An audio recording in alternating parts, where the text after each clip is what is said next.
This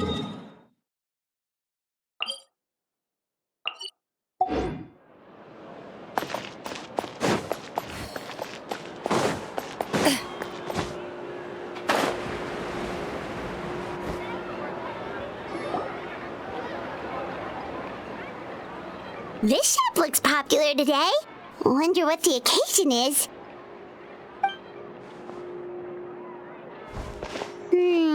Butterfly Dew Cosmetics now on sale. Huh, looks like it. Oh, Sigewinne's here too. Hey there, Sigewinne! Hello there, Traveler and Paimon. I hope you're keeping yourselves fit and healthy. You bet we are. So anyway, what are you doing here, Sigewinne? The Duke insists I take regular vacations in the Court of Fontaine.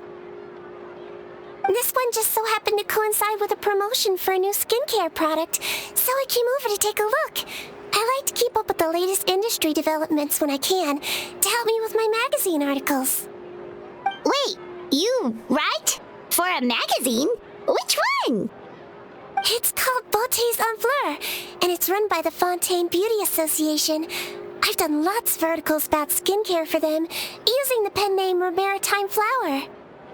Oh, wow! You're a Maritime Flower? If Paimon's not mistaken, you're one of the leading figures in the Fontaine Beauty Association. What's so weird about that? Everyone loves beauty. I really like this role. The staff at cosmetics shops are always so polite, and as long as I wear a big smile on my face, I always get the best customer service. Well, they sure don't want to make an enemy of the Maritime Flower. Obviously, it's because of Sigewinne's love for beauty. Still a leader of the Beauty Association?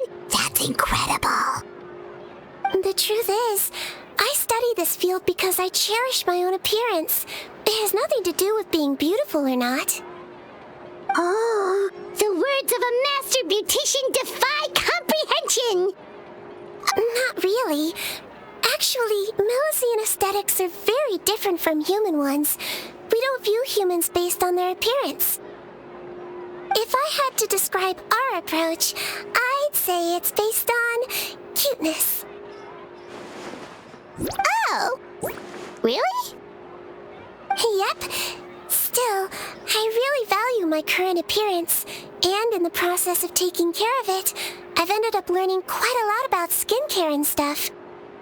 It turns out, my knowledge and experience is pretty popular with beauty product lovers. It came as a big surprise to me, though. Oh, Paimon gets it now. But speaking of your appearance, how come you look human anyway? Are you, like, only half Melusine? Ooh, wait, sorry. That was probably really offensive, wasn't it? No, I don't mind. I'm not mixed, though. I made a decision to turn myself into this form a very long time ago. If you're interested, I could tell you the story. A shape-shifting story? Oh, heck yeah, of course we're interested! Once upon a time.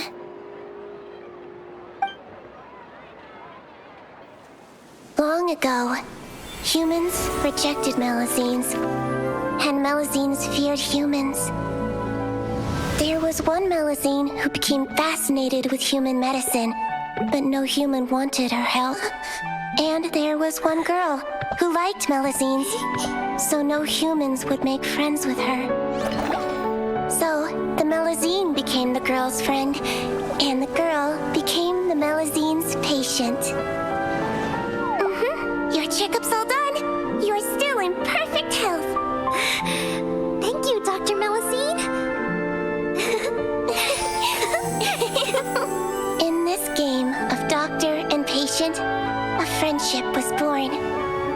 Then, one day, the girl fell ill. The Melusine was the only doctor to arrive on time, but the adults sent her away. Scram! Melusines can't be trusted! So just because I'm not human, I can't save my best friend. In desperation, the Melusine approached the frightening witch. She begged and begged until she got a reply. If you take this potion, concocted of sin, you will gain a human face and grow human limbs. But then, you will lose everything that attracted this friend of yours to you in the first place. Can you accept that? The Melusine did not hesitate for very long.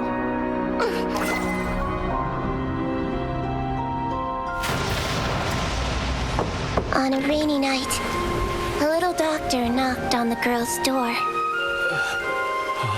The doctor wore a hood and raincoat, maybe to protect her from the rain, but maybe also to hide a secret.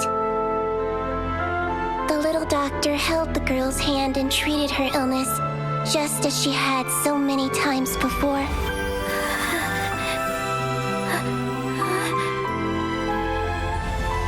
Dawn came, and the little girl's condition improved. But the little doctor was long gone, for she knew her friend would never recognize her again. And so, since then, I've lived my life in human form. Most people who know me just think I was born this way. Ooh, a witch? A potion? Why does this sound like a fairy tale? Trust me, it's a true story. Must be the way you told it then. It just sounds so... Yeah, not every Melusine would take human form to save their human friend. That must have been a huge decision. Treating patients is a doctor's duty. We must always find a way, even when the going gets tough. Ugh. It's so crazy that they turned you away just because you were a Melusine, especially when their daughter was so sick. Well, sometimes appearance can be a real barrier. But that was a long time ago. I like how I look now anyway. Paimon too! You're super cute this way. Attention customers! Thank you all for waiting. Now, on behalf of our skincare partner, I'm delighted to announce that our exciting new product is now officially on sale. Well, there we go. Let's have a look, shall we? Oh, Paimon, if you want to buy any skincare products, I'll be happy to give you some suggestions. Really? Personal advice right from a leader of the Fontaine Beauty Association? What an honor! Allow me to introduce our newest skin lotion, Butterfly Dew. I'm sure many of you have already read about this product's trials in the newspapers. To say that it improves skin quality is an understatement. This product gets its name from the way it transforms your skin and makes it glow anew, like a butterfly emerging from its chrysalis and spreading its wings for the first time. We are thrilled to have the inventor of this fantastic product with us here today. Please welcome Mr. Rawat, a researcher from the Fontaine Research Institute. Now, without further ado, I'll hand over to Mr. Rawat to tell you all about what Butterfly Dew can do for you. Thank you. Hello, everyone. I'm Rawat, and I developed Butterfly Dew. Wow, what a looker. He's a researcher?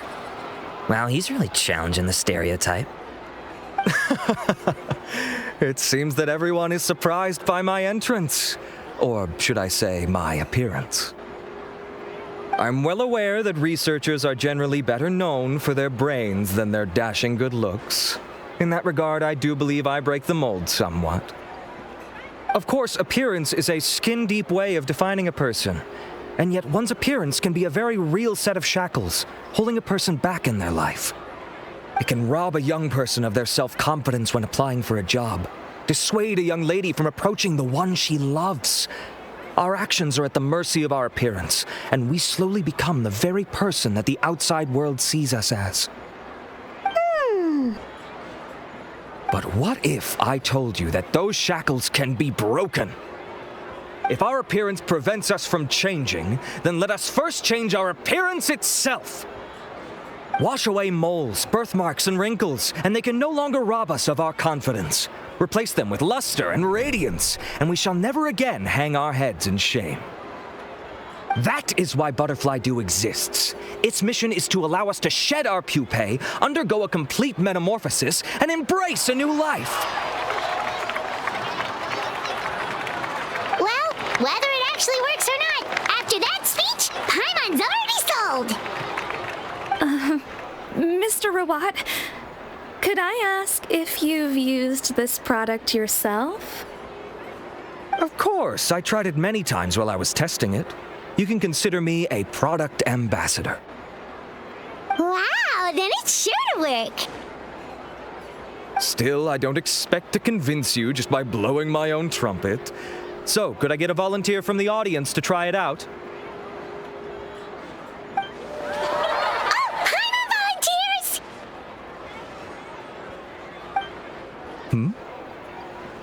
Oh! Ah, what an honor! It appears we have a giant of the Fontaine Beauty Association here with us. In that case, Miss Sigewinne, could we seek your most expert opinion on this product? Sure. Whoa, is that Maritime flower? They say she's the pickiest user of skincare products in all of Fontaine. Here you go.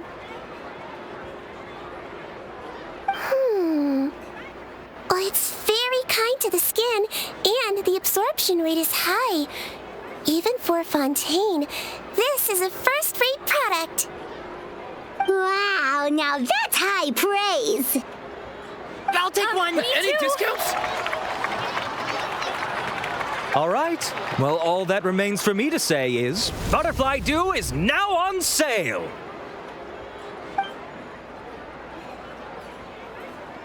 Think we should buy a bottle too? Of course you bring up Mora.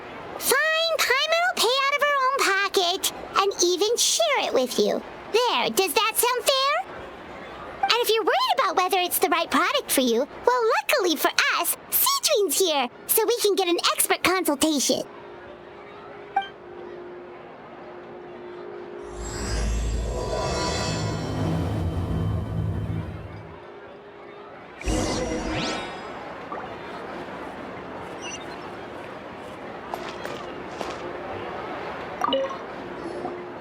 It's an honor to receive such high praise from you.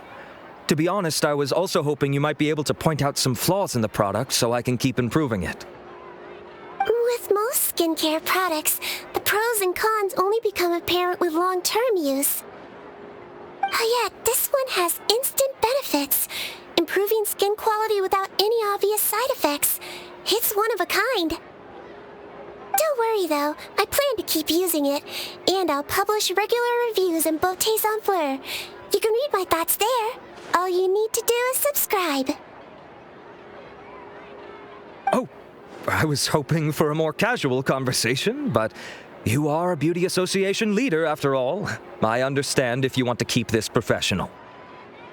Sigewinne? Oh, excuse us, Miss Beauty Expert. But do you think this product is a good choice for me and him? Wait, are you the renowned traveler? That's right, and by his side, the equally famous Paimon. Well, I don't normally handle customer questions personally, but since it's the traveler asking, allow me to make an exception. Butterfly Dew is made for all skin types, so no matter who you are, you can rest assured that it will be kind to your skin. If anything, it might be marginally more effective on Fontainian skin, but other than that, it works the same on everyone. Why would it work better on Fontainians? In the interests of protecting my trade secrets, I'm afraid I can't answer that, Miss Paimon. All right then. How about a friend discount? Save yourself the trouble. I'd be greatly honored to have both of you use my product. Here, take 2 bottles for free. Yay! Paimon's private fund survives! I can see why you might think that, but please don't misunderstand. This gift is simply a token of my esteem. There's no business motivation behind it. To me, finding new customers for Butterfly Dew is about meeting kindred spirits, fellow admirers of physical beauty. Admirers of physical beauty? Eesh, that's embarrassing to say out loud. It sounds so shallow. It's nothing to be ashamed of, Miss Paimon. Most people claim to desire inner virtue, but it's still physical appearance that turns their heads. This is a fact of life. It's only natural for people to desire to become beautiful, and that's exactly what inspired me to choose this research direction in the first place. You're right. Everyone loves beauty, don't they? Look at the time. My apologies, but I have other things to attend to. I'll leave you with these 2 bottles of Butterfly Dew, and I look forward to seeing you again. Paimon, I'd say there's no need for you and the Traveler to use this product for now. Why? Is there a problem with it? The quality is fine. I just think there's room for improvement. I think I could add some ingredients to the mix to make it more effective. Really? Then why didn't you tell Rawat about that? Researchers are a very special breed of human. You can point out their flaws to their face and they won't mind very much. But if you tell them that someone else could do a better job, ooh, now that'll make them really upset. If I'd mentioned it, he probably wouldn't have given you those 2 bottles for free. Fair enough, that makes sense. If you're interested in the more effective version, I can write up a list of ingredients for you. Just come get me once you've gathered them. When you say more effective, you mean it'll make Paimon even prettier? Ooh, how can we say no? As for me, it's probably time I got back to the Fortress of Meropide. I mustn't leave the infirmary unattended for too long. Alright, see you there then!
I will have order. Solidify! Coming at ya! Haha! Hiya! Hey there! Great! That's everything! Let's head to the Fortress of Meropide!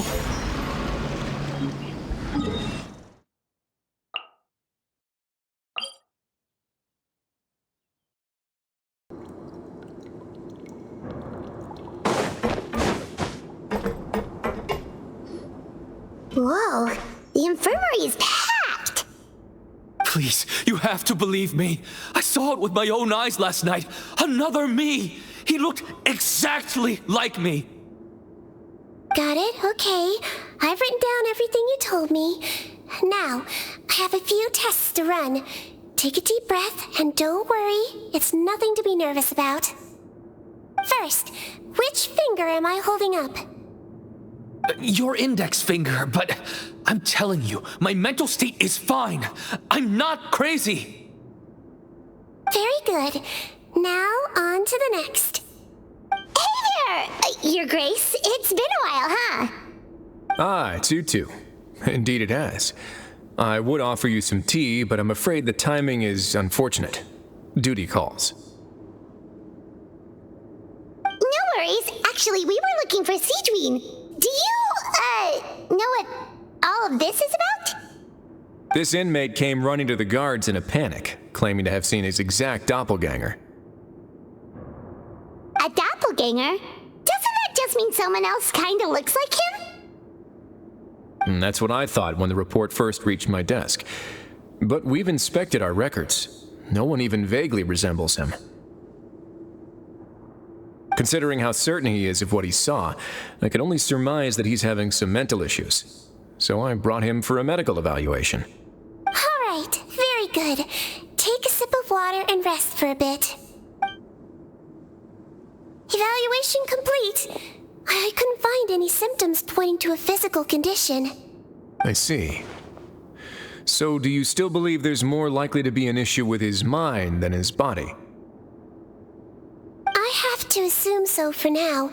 Psychological issues are more difficult to detect. At this... The rumor mill will go crazy if word of this gets out. Guards, take him to the ward for a period of observation. The Marechaussee Phantom has requested my cooperation on a case, otherwise I'd deal with this myself. Sorry for the trouble, head nurse, but I'll have to leave this to you. No problem, Your Grace. I'll add him to my observation list. By the way, we have a couple of guests here who have made the trip just to see you. I imagine it must be important. You probably won't need to add them to your observation list, though. Oh, Traveler! Paimon, it's you! Hey there, Sigewinne! It's actually not that important, but... I'll be in my office if you desperately need me. Goodbye for now. Okay, bye-bye! So, Sigewinne... Would you mind waiting for just a moment? I have another patient to see. Just find an empty bed and take a seat. I won't be long. Oh, sure!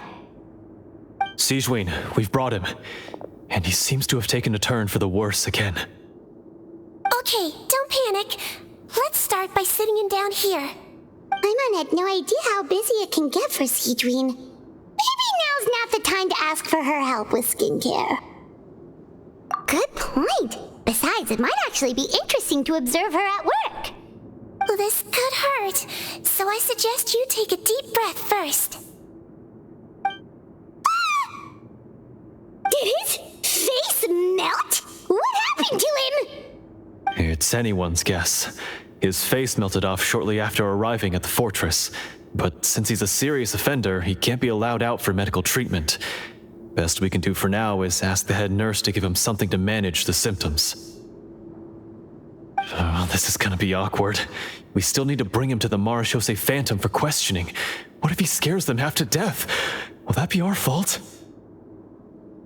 The Marechaussee Phantom? Does this have something to do with the case Wriothesley's dealing with? Yep, it was a huge case.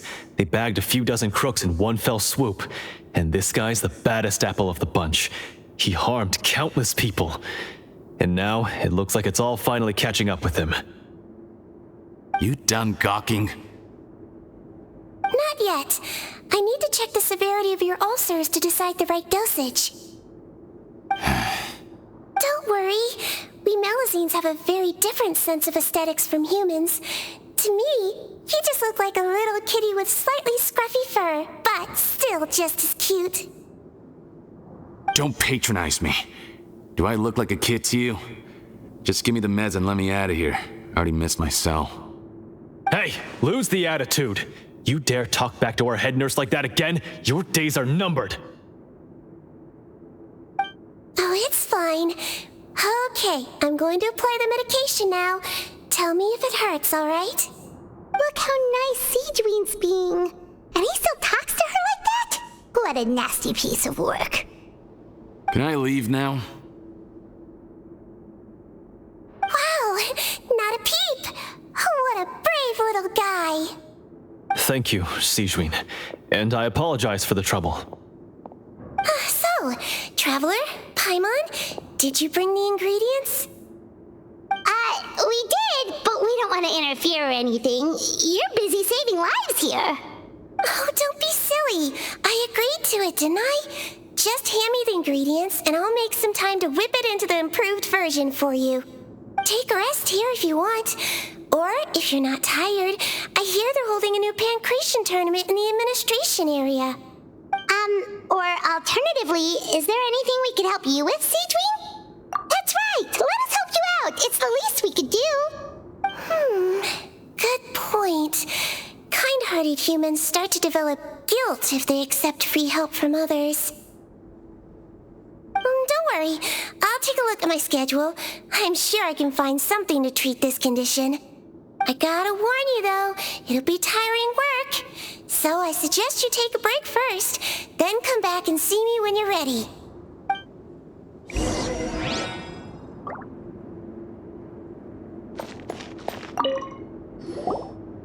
We're ready, Sigewinne! What's our first mission? I found the perfect job for the traveler. First, I'd like you to lie down in this bed.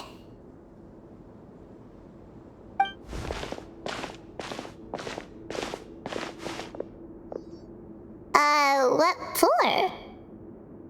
I need you to pretend to be sick. What? Oh, is it that difficult? I thought you did a pretty good job last time. Oh, so you knew. I sure did. He was way more interesting than the usual malingering inmates, and you played along very well, Paimon. I observed you two for quite a while after that.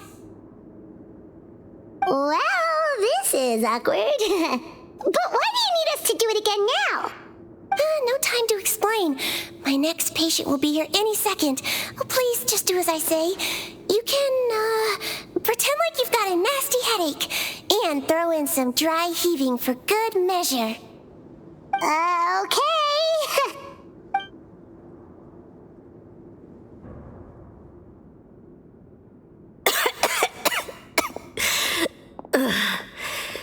Hey, Doc, it's me. I'm only here because my mom won't stop pestering me about it. Well, your mother has enough on her plate with a busy job. Well, the last thing she needs is to worry about you being sick as well. I know. I shouldn't treat the place like a playground. Shouldn't go swimming in the lower levels where we join up with the sea, because it'll give me a cold and distract her from her work. I thought I'd be able to have some fun here at the fortress for a few days, but it's always, don't do this, and don't... All right, sit yourself down and I'll take your temperature. Your fever still hasn't gone down. Well, here's your medicine. 1 cup for starters, and we'll see if it helps. But Doc, it's so bitter. Do I really have to drink it? I mean, I'll be fine, right? I've got an uncle who caught a cold. His fever went away on its own after a couple days. Can't you just write me a note saying I'm on the mend? I just need something to keep my mom off my case. I sure can. You're a very brave boy, after all. Huh? Brave? What makes you say that? Well, if you want to rely on your own immune system to clear up your fever, then you'll have to tough it out like this guy.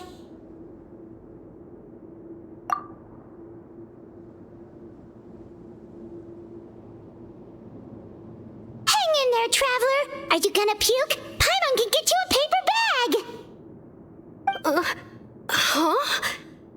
As long as you're tough enough to get through the nausea and dizziness caused by the high fever, you'll be right as rain after just a few days' rest. And if I'm not tough enough? Hey! Wake up! Wake up! Put it this way. At least you'll never have to see the doctor again, right? I think maybe I'll take that medicine after all, if that's okay. Oh, of course. Here, it's still warm. It's so bitter. Oh. All done. Great job, you two. That kid really doesn't know what's good for him. His mother's a guard here. She's been working back-to-back shifts lately, But unfortunately, his father's away on a business trip right now. She had no choice but to bring her son here for the time being. He was quite happy at first. He seemed to think that the Fortress of Meropide would be all fun and games. So you made us put on that act just to scare a kid into taking his medicine? That's a pretty sneaky trick. Seems like there's a whole side to Sigewinne we never knew about. It's a technique I learned from my teacher. Oh, you had a teacher? Was she a Melusine doctor too? She was human. She passed away a long time ago. Oh, sorry. No, it's fine. I really liked my teacher, so it's always nice when I get to talk about her with other people. She was a traveling doctor, and since she didn't have a clinic, she'd go out and visit her patients wherever they were. Dealing with the badly behaved ones was her specialty. She used to say, if you can scare the little brats into taking their medicine, you won't have to hear them wailing and screeching when their condition gets worse. She sounds like a pretty strict teacher. Strict? Well, that's not how my teacher saw it. She thought of herself as terrifying to kids. Strange way for a doctor to describe themselves. Now Paimon's curious to know what she looked like. As it happens, I actually have a picture of her.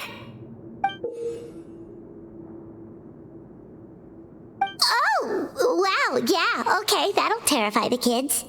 Yep. All the children she treated thought she was a witch.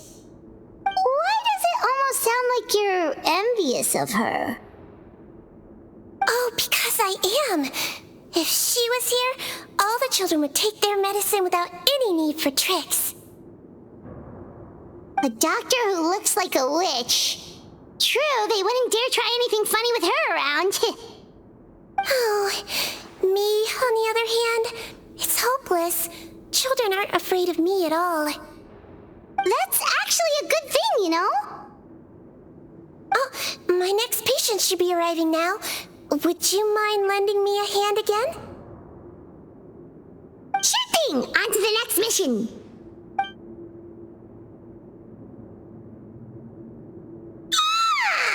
Is it nighttime already? That flew by. You really have a busy job, Sigewinne. Well, thanks to you two, it was much easier today.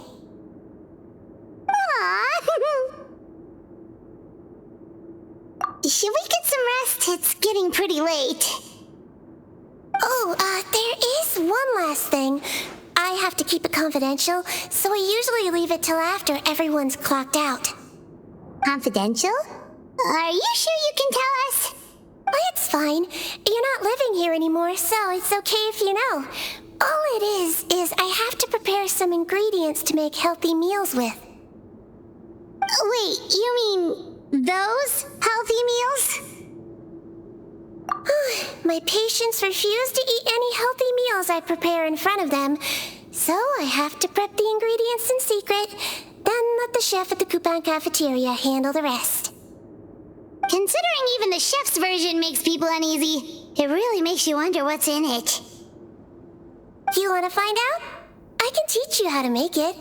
That way, if you ever suffer from exhaustion on your future travels, you can prepare a healthy meal for yourself. It's really good for you, you know. Sure? Guess it... The ingredients are ready. Now, put them on the table and add them in the order I tell you. First, we add this special slime condensate, stir thoroughly, then pour it in. See that? It adds elasticity. It looks just like tasty jelly, doesn't it? Yeah, it really does. Until you remember it's slime condensate. Next up, xenochromatic crystals. You want to crush them up into a fine powder, like powdered sugar. Wait, are those from Fontimer Aberrants? Are you sure they're edible? Finally, we'll need some high-protein meat. Frogs are an excellent choice. You just need to clean their innards, and then you're left with some lovely, tender meat. Oh! Frogs. And we're done. All that's left now is to pack them into lunch boxes and hand them to Walsey. Yesterday in the production zone, I noticed an inmate who's been working for 2 days straight. That means it's a healthy meal for him tomorrow. Sigewinne really does have the inmate's best interests at heart.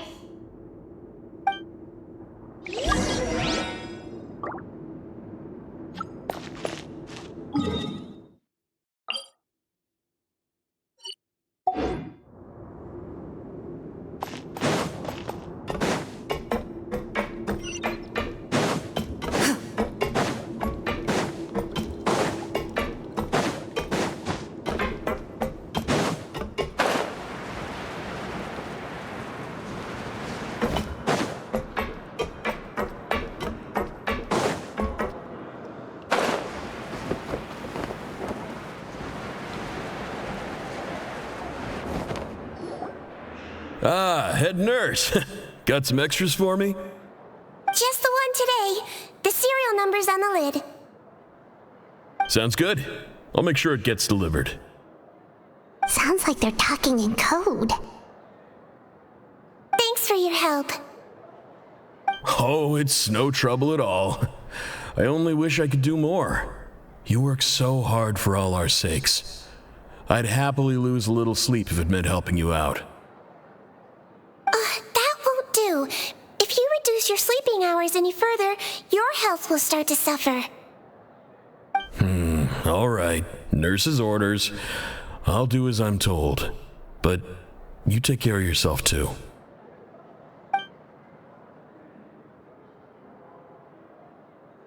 Well, I'm done with work for today. Thanks for helping out, you two. Seems like the guards and staff here have a lot of respect for you, Sigewinne. In just one day of helping you with your work, it feels like we've done a lot for the fortress. Head nurse, please, wait. I'm sorry to disturb you this late at night, but I think you'll agree, this is urgent.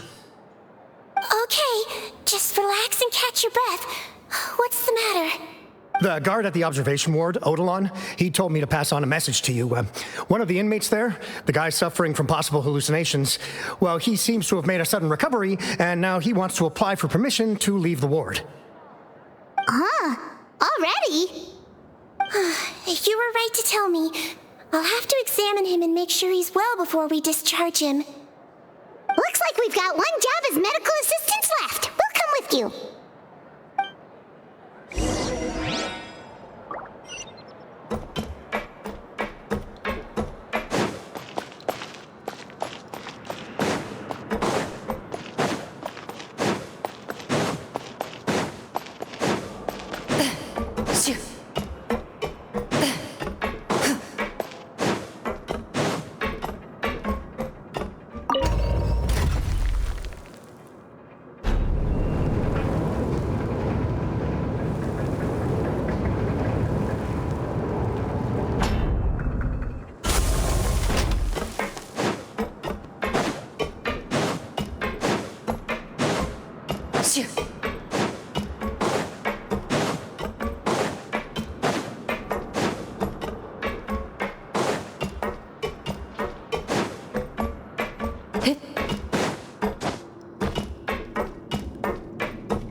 Head nurse, you're finally here.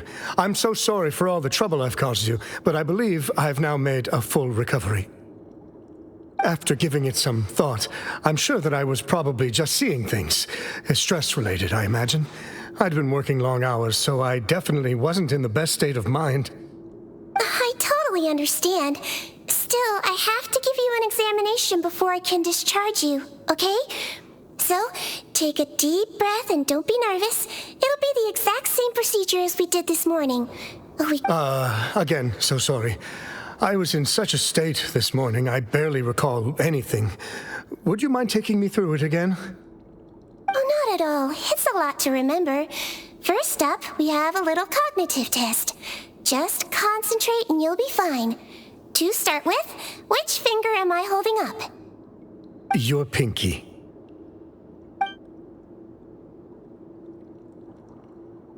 Alright, all indicators seem normal. So it was a stress-induced hallucination after all? Well, we've certainly had previous cases of mental illness caused by overwork, which is why I carefully observe everyone in the production zone. I wonder how I managed to miss the signs this time. Please, head nurse, you shouldn't blame yourself. I'm just still adapting, that's all. Pushed myself too hard, and I guess I couldn't take it. Thanks for looking after me. I'll be as good as new after a good night's sleep.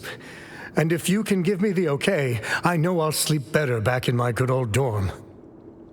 It can be difficult to relax in an unfamiliar environment. Alright then, you can leave the ward. I suggest you take 2 days off to focus on your recovery. I'll take you off the observation list for now, so you're officially discharged. Great. I can't thank you enough, head nurse. Mr. Odilon, could you escort him back? Of course. I'm on guard duty in the administrative area tonight, so nothing will go wrong. You have my word.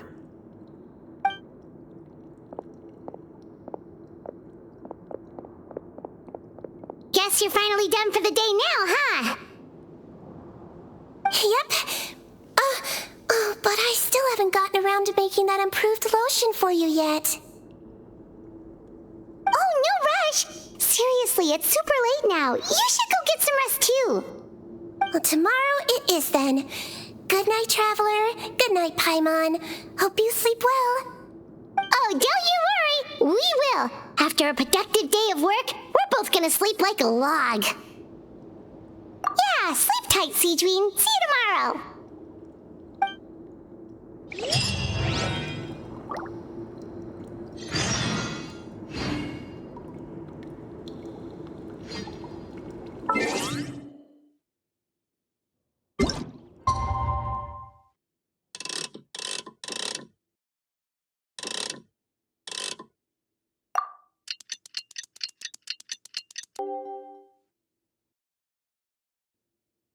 I've faced many opponents in my duels. Paimon really did sleep like a log. Let's go fight.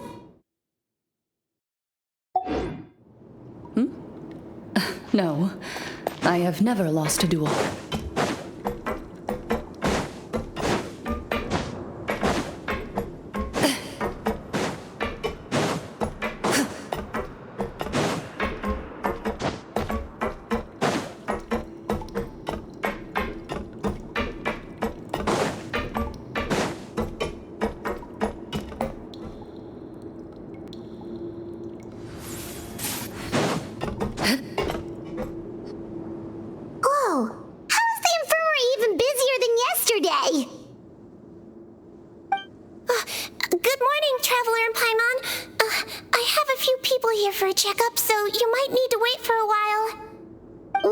Anything we can do to help?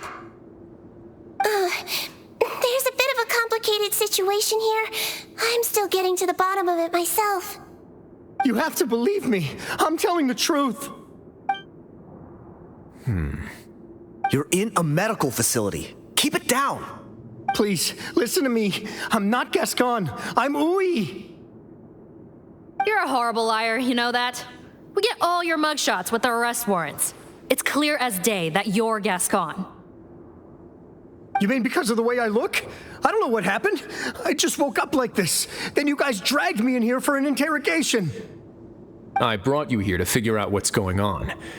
If you truly are the victim of an injustice, yelling isn't going to achieve anything. At most, it'll delay your vindication. All right. I get it. This is nuts. Yesterday's interrogations went fine, and now this. Morning, Your Grace. What's going on? Remember the case I mentioned yesterday? The one brought to me by the Marechaussee Phantom? Well, we've been questioning the inmates involved this morning. That's even weirder than what that guy was saying yesterday. The thing is, none of them have been able to provide any evidence whatsoever to support their claims. Questioning them further got us nowhere, so for now, we've brought them to the infirmary. And we thought yesterday was as busy as it got for Sigewinne. We've compiled their statements. Have a look. Perhaps there's something we missed.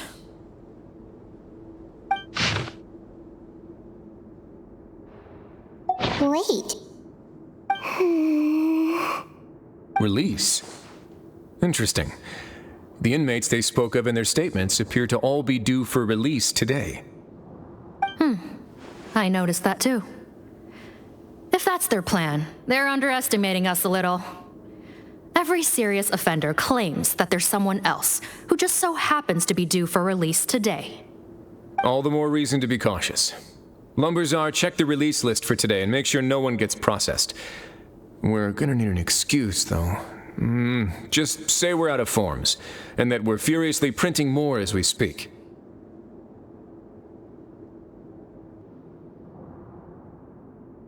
I'm on it. It's conceivable that our group of serious offenders somehow found a way to switch places with inmates who are about to be released, so they can walk out right under our noses. We did consider that possibility. But I mean, just look at them. They match the warrants, period. How could there have been a switch? Only if they're dead ringers for the inmates due for release, I suppose. I gave you that name list yesterday to assist in your investigation. Did that help? Yes, the inmates' mugshots were attached to the list. The first thing I did was check for lookalikes, and I didn't find any. The only other thing that stands out to me is that their voices sound a little different today. But it's not exactly hard to put on a fake voice. Oh, really? What does our head nurse make of all of this? Give me a moment.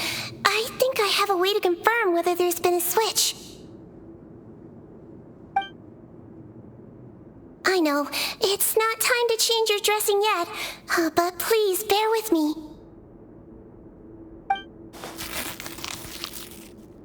Huh? Isn't that the guy from yesterday?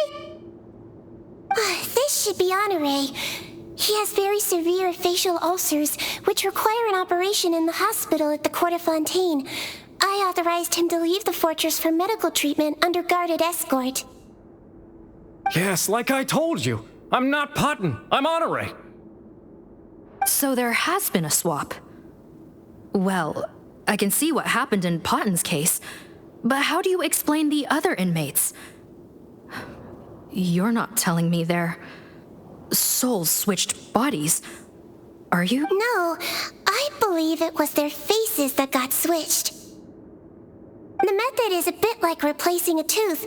Take the bad tooth out, put a false one in. And actually, I think I can prove it to you. Traveler, Paimon, do you remember Eric from the other day? Yeah, sure do. Then you can be my witnesses. To start with, please fetch the inmate who claims to be Eric.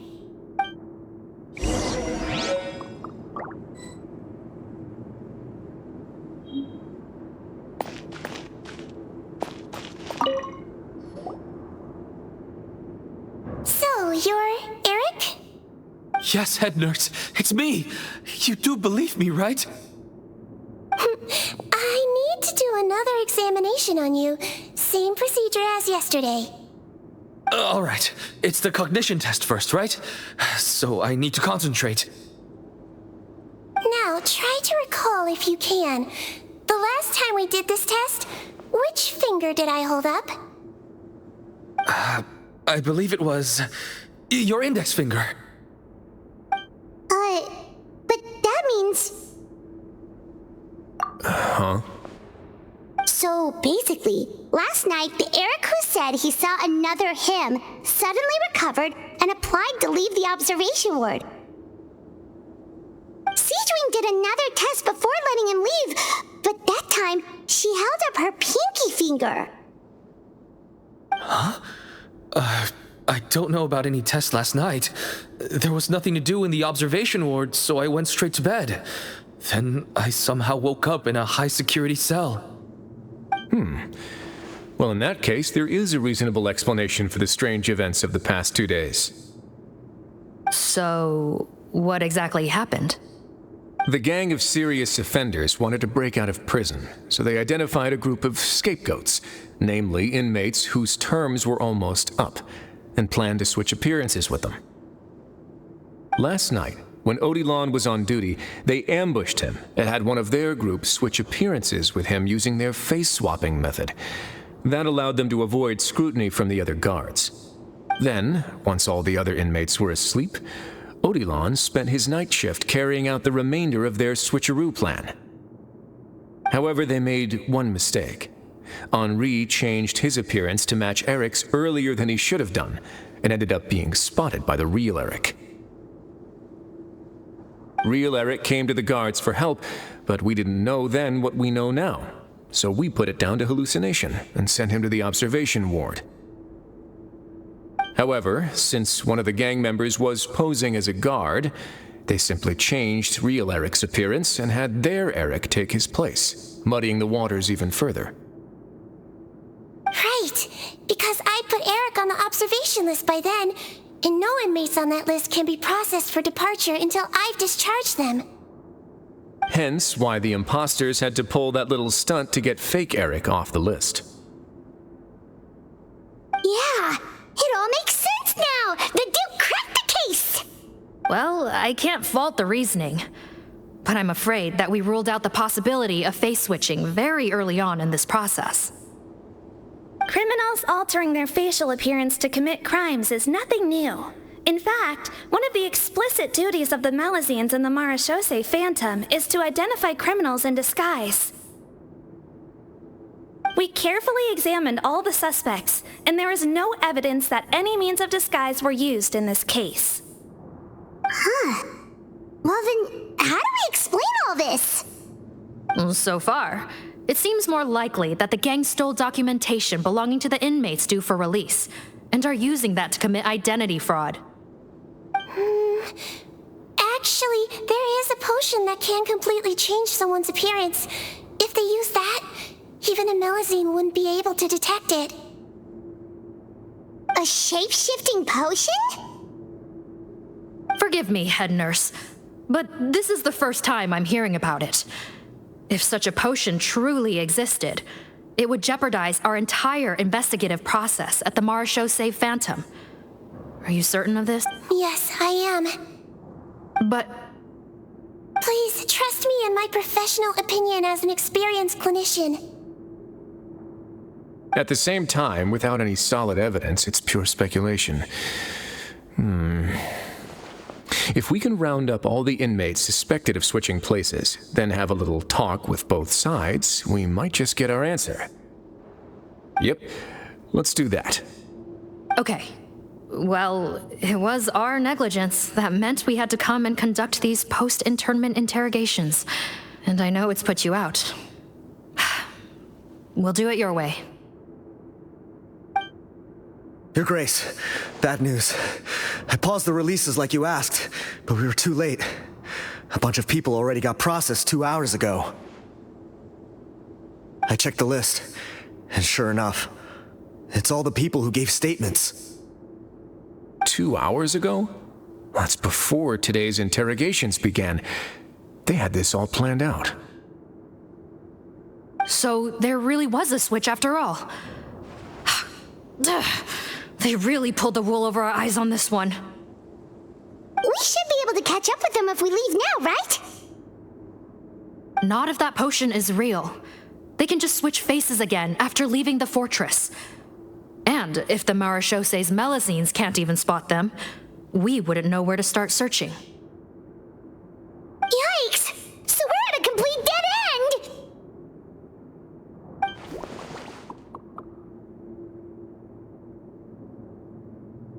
Well, technically there is one more lead we could follow up on. We were only able to arrest this gang thanks to the help of a researcher from the Fontaine Research Institute. I believe his name is Rawat. Oh? Rawat? Isn't that the handsome guy we met at that skincare promotion? Handsome? Maybe from a human point of view. I just remember that he specialized in potions. One of the crimes this gang is charged with is the manufacture and sale of illicit drugs. According to Mr. Rawat, they appear to have stolen technology he developed through his research and used it in their operation. At first, he thought it was a typical case of intellectual property infringement, and he tried to negotiate with them. But once he discovered their criminal operation, he reported them to the authorities. Thanks to his report, we were able to swoop in and arrest them all in one go. What a hero! Bet that took courage on his part. No doubt. This is worth following up on. As the one who snitched on them, it's highly likely that Rawat will be targeted by the escapees. That aside, since he's negotiated with them in person before, there's a chance he'll have some additional information for us. Understood, Your Grace. My team and I will head to the Fontaine Research Institute right away. In the meantime, please keep an eye on the face switch victims for us. Of course. Miss Morgan, I'd like to come along and help you catch these criminals. Huh? Why's that? Well, I'm the one who discharged the fake Eric last night, so I feel partly responsible. Don't say that, head nurse. Your focus was on the inmate's health, and rightly so. We can't ask you to help with arresting criminals. That's our... I also have a more personal reason. Potton is a patient of mine, and if I don't get a new batch of medicine to him in time, his condition will get much worse. Look, head nurse, I completely understand where you're coming from. But arresting criminals is dangerous business. And if anything happened to you... Don't worry, I can defend myself just fine. You say that, but still... If I may, Miss Morgan, Sigewinne is the one who raised the potion hypothesis, and I'm sure she has far more expertise on the topic than your team. My suggestion would be to bring her with you. And if you really are worried for her safety, then... Ah, there you go, right on cue. Knew I could count on you. Okay. Well, since this plan has the Duke's blessing, far be it from me to refuse. We should head off immediately. Time is of the essence.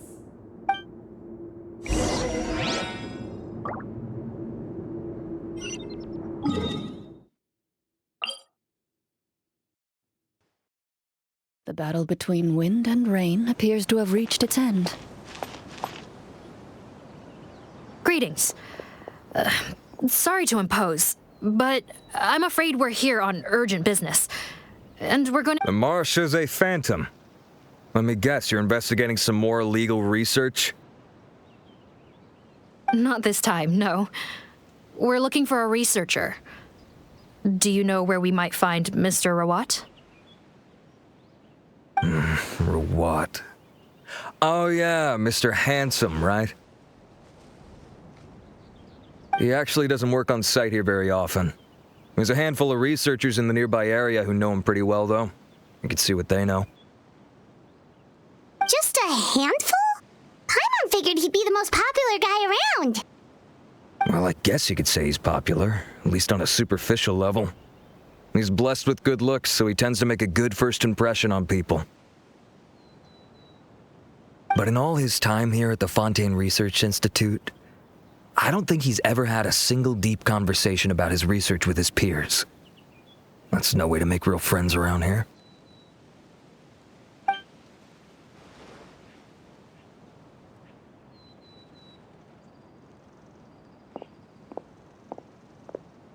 That's so weird. He definitely didn't come across like a recluse at that product promotion. I don't find that weird at all. He definitely didn't strike me as the kind of guy who's, good at making friends. Really? Paimon couldn't tell. Must be a Melusine perception thing. Okay, we should talk with his acquaintances. But we also need to check the Research Institute for any clues. Let's split up. It'll save us some time. Sure thing. We'll go ask around among the other researchers with Sigewinne. Paimon's suddenly kind of curious to know what everyone really thinks of him.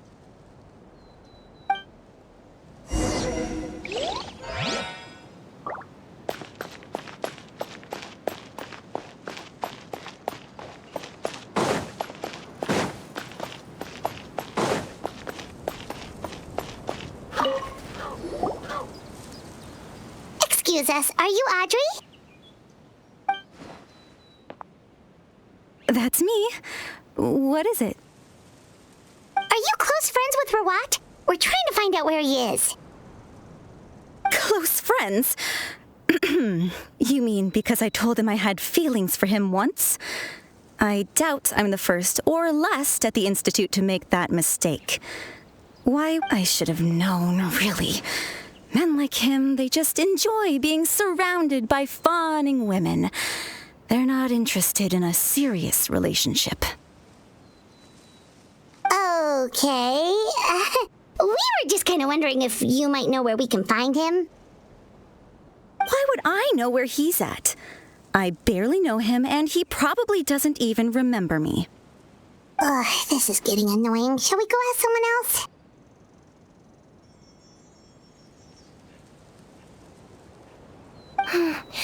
I think she knows Rawat better than she cares to admit.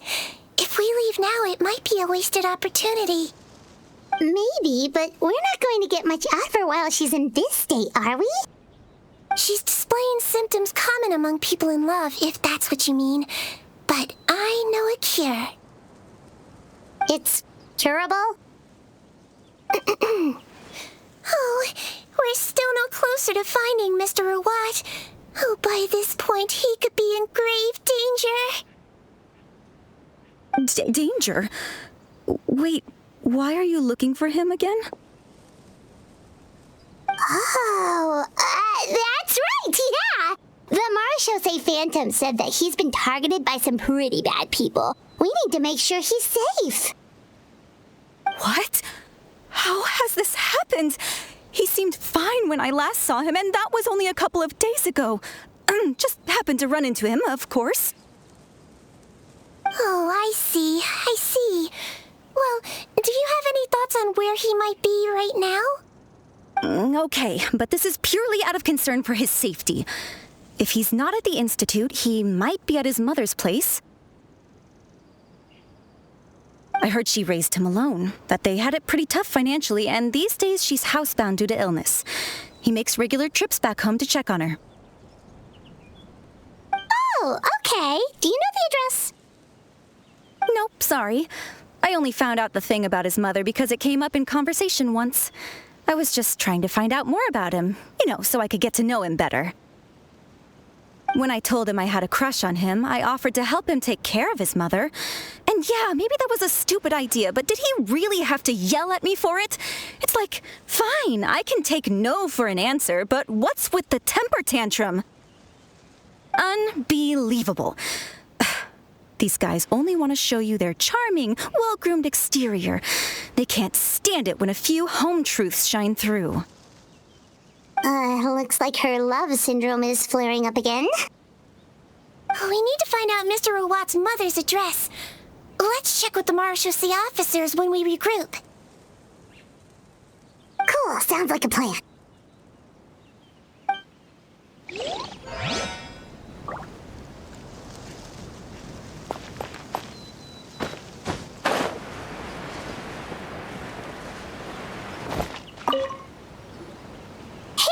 Are you in Teep? What do you want? We're here to ask about Rawat. Any idea where he might be? We were told you were pretty close with him. Close? Not sure that's the word I'd use. He wouldn't even let me use his patent. Huh? It's been a good few days since I last saw him. I don't know where he's at. Go ask someone else. Would the patent in question happen to be related to the new skincare product he developed? Yeah, kinda. Butterfly dew, or whatever he calls it.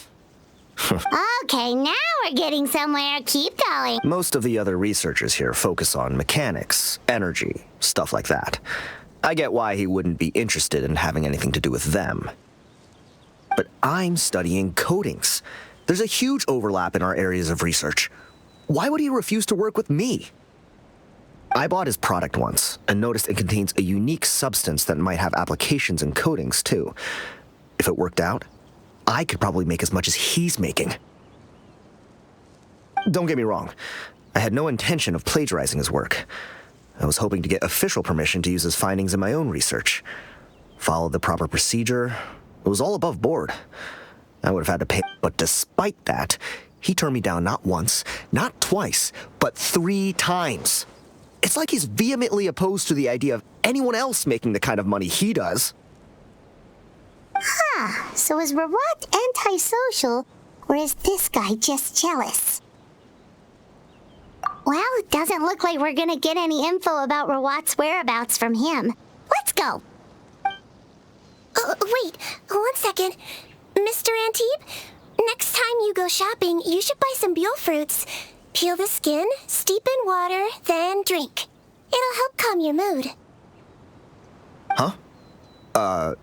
Yeah. Thanks.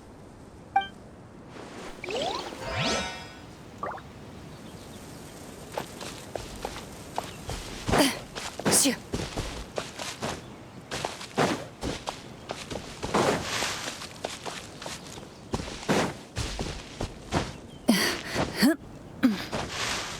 Yeah.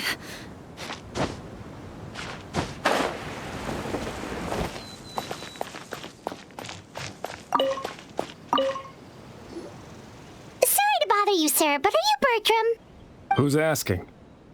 Just some concerned citizens helping out the Marechaussee Phantom with an investigation. We'd like to ask you about Rawat's whereabouts, if that's okay.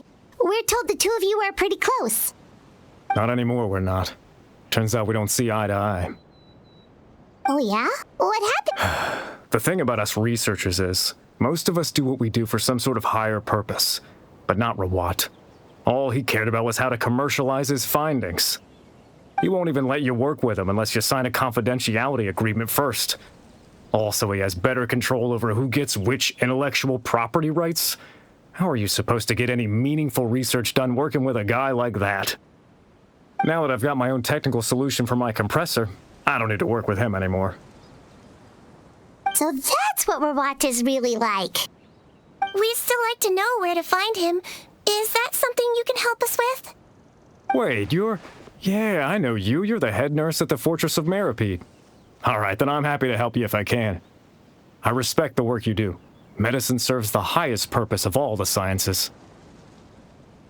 Wow, turns out Sigewinne's got some real clout. Thing is, I have no real way of knowing where he might be. I stopped working with him 2 months ago, and I've barely seen him since. But if you want my advice, I'd say go talk to the peddlers. There's a few he meets with every other day or so. Maybe they know where he's at. Peddlers? Yeah, back when I was working with him, I noticed he met with them quite often. Wouldn't surprise me if they were involved in some shady business together, because it seemed like they went out of their way to avoid discussing anything in my presence. The little I overheard was about manufacturing and selling pharmaceutical drugs. Like I said, he's all about the money. Drugs? Doesn't he work with skincare products? Do those count as drugs? Who knows? I never cared to find out. He's the morgue rubber, not me. Thank you. You've given us plenty to work with. Welcome. Goodbye, and may we both reach new heights in our scientific endeavors. Well, that's all 3 researchers. Let's head back to the meetup point.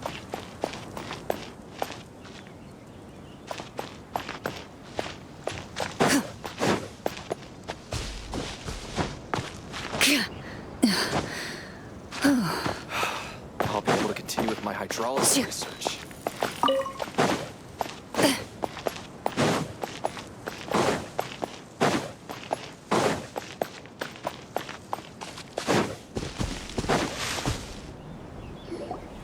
You know, Heimat started out thinking Rawat was a handsome researcher with a friendly and cheerful personality. It's such was just surprised to learn that his peers have a different impression of him. So, what's your view of him now, Paimon? A handsome researcher whose difficult upbringing turned him into a profit chaser with a chip on his shoulder? So your thoughts about his appearance haven't changed at all? Well, his looks are kind of a big deal, at least in Paimon's opinion. How does such a handsome guy end up being so antisocial? Even with his difficult family background, it just doesn't make any sense. You can't judge a person solely based on their appearance. Head nurse. Traveler. I assume you've spoken with the researchers. What did you find out? Bertram mentioned Rawat's involvement with some pharmaceutical merchants. Do you know if he's registered any pharmaceutical brands?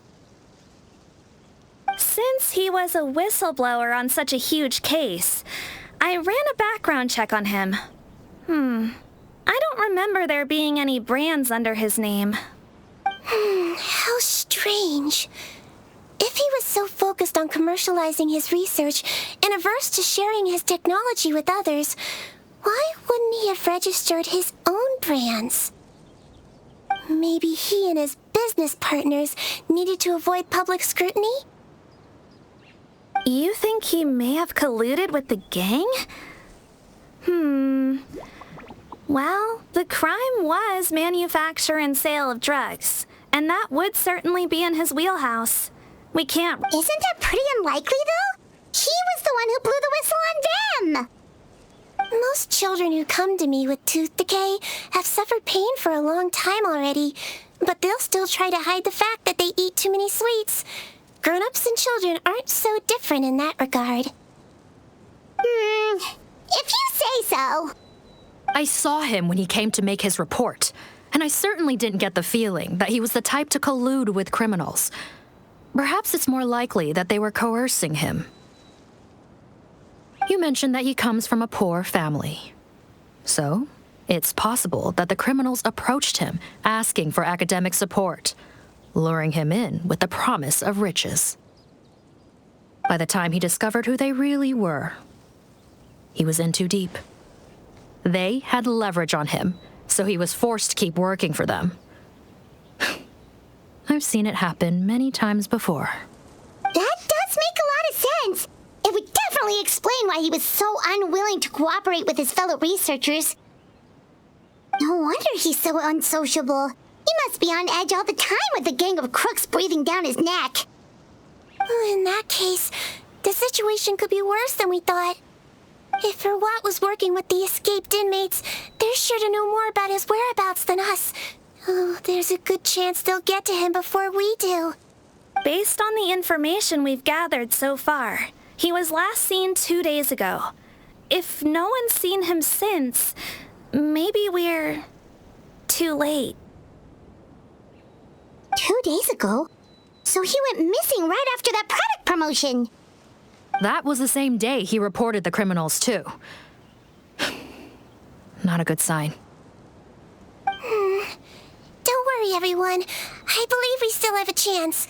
Since he disappeared right after blowing the whistle, it's likely that he's gone into hiding. Yeah, he must have been worried that they'd come for him. All the more reason to find him as soon as possible. The only lead we have at the moment is his mother's house, which you mentioned earlier. Seath, think you can find the place? Yep. When you register a brand, the Corte de Fontaine requires you to provide a legal address. The one Rawat wrote down was in the outskirts of the city.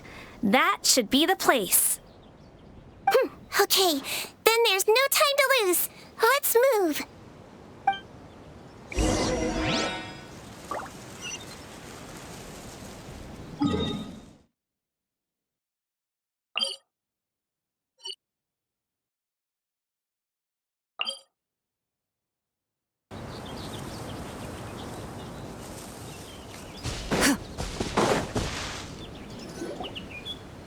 All right, this should be the house. I'm pretty sure this was the address. Okay, I'll knock.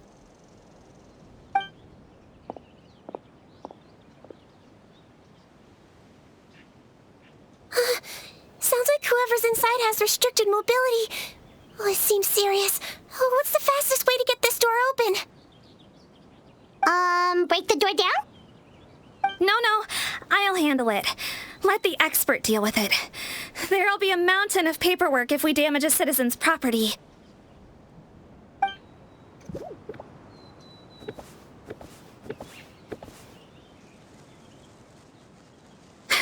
Calm down. Deep breaths. Remember your training. Control your strength. And... it's open! Seath, take a few people and lie in wait. Keep your eyes peeled for any activity around the house. The Traveler, head nurse, and I will go inside.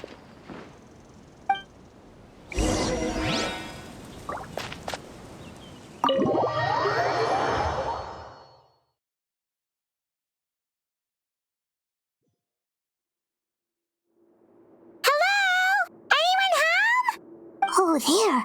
On the bed, there's an old lady. That's gotta be Rawat's mother, right? She does... We could try, but she is very ill. We mustn't force it. Well, doesn't look like Rawat's here. She's the only one we can talk to. Yep. Allow me. Hello, ma'am. Might I ask if you're Rawat's mother? We are trying to locate him.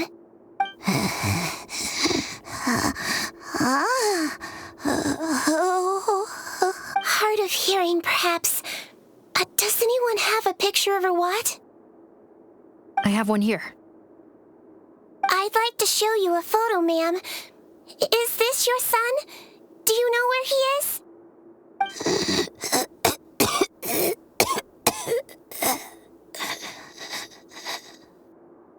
Looks like this isn't gonna work after all. Well, looks like we're out of leads. If Rawat's not here, things are looking very bad for him. Is it possible he could have avoided returning here because he knew he'd be in danger? Maybe. But if so, where do we look next? Maybe we should take another look at the Institute. Yes, so. I suggest we all return there now. We found a good amount of useful information the first time, but perhaps there's something we missed. This is our last hope. Sorry, officer, but could I stay here for a while? This patient requires some care. Of course. Traveler, stay with the head nurse. You're technically here as her assistant after all. Also, I'd like some Marechaussee members to stay as well, and keep an eye on the area. Why's that? If Rawat knows how serious his mother's condition is, he will return. Got it. Okay, I'll tell the squad members in hiding to stay put and keep a lookout. Thanks for helping me out yet again, Traveler and Paimon. No problem. But when you say her condition is serious, do you mean... Yes, she's barely clinging on to life. Oh. Let me take care of a few things first. Could you pass me the towel over there? Yeah, of course.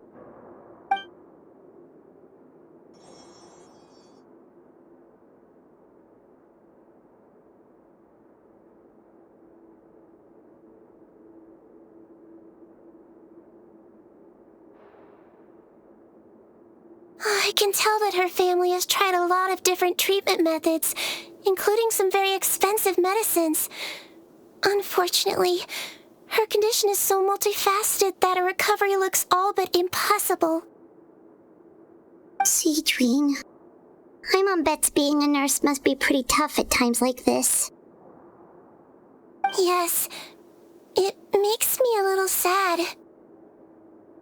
In a Melusine's eyes, a human's birth, aging, sickness, and death are as much a part of natural law as sunrise and sunset.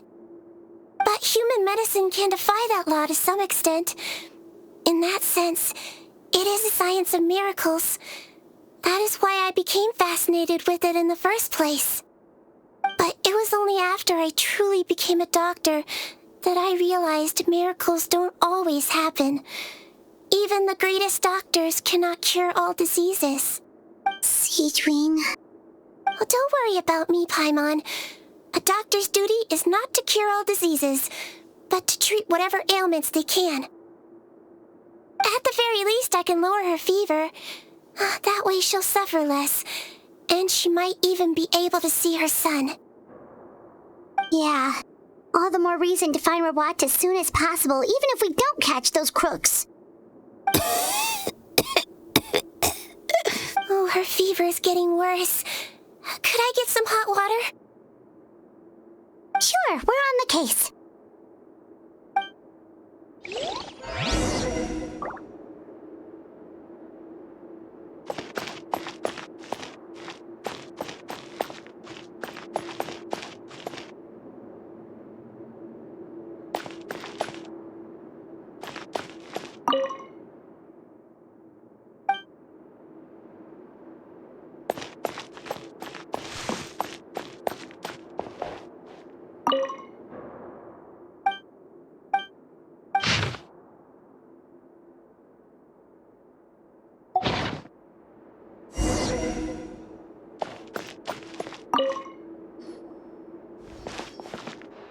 Found the hot water? Sure did. And look what else we found. Judging by this journal, it seems like Rawat has a private lab. There's a good chance he could be there right now. We gotta go tell Officer Morgan right away. Oh, that's great news. But hold on just a moment. The wet towel is ready. I'm giving you another injection. Are you feeling better now?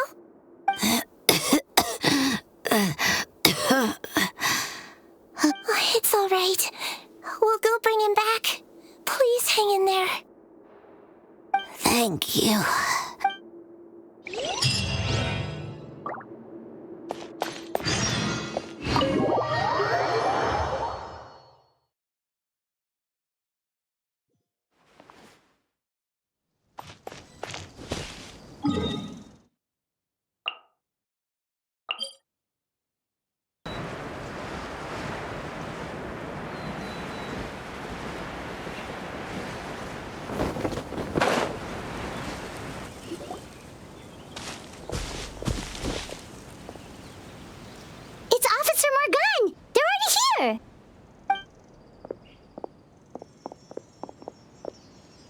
We came as soon as we heard the news.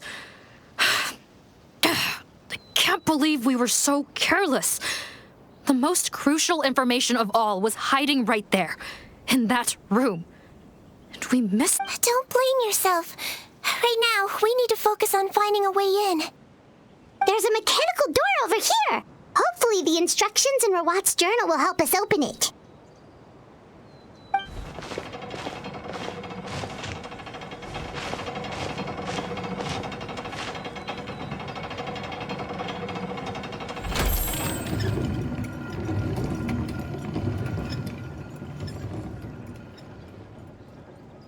It's open. Let's go in.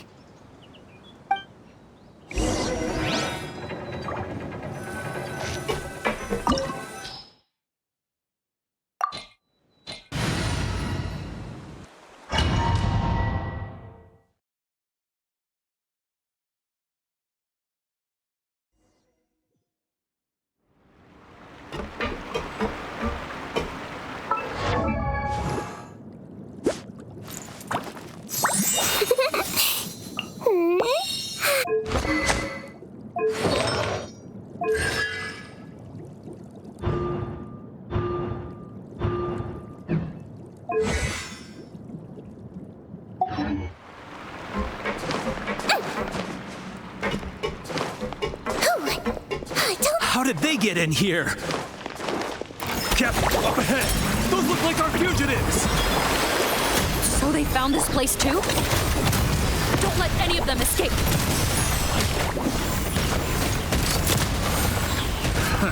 Another order guide you! Yoo-hoo! Loaded.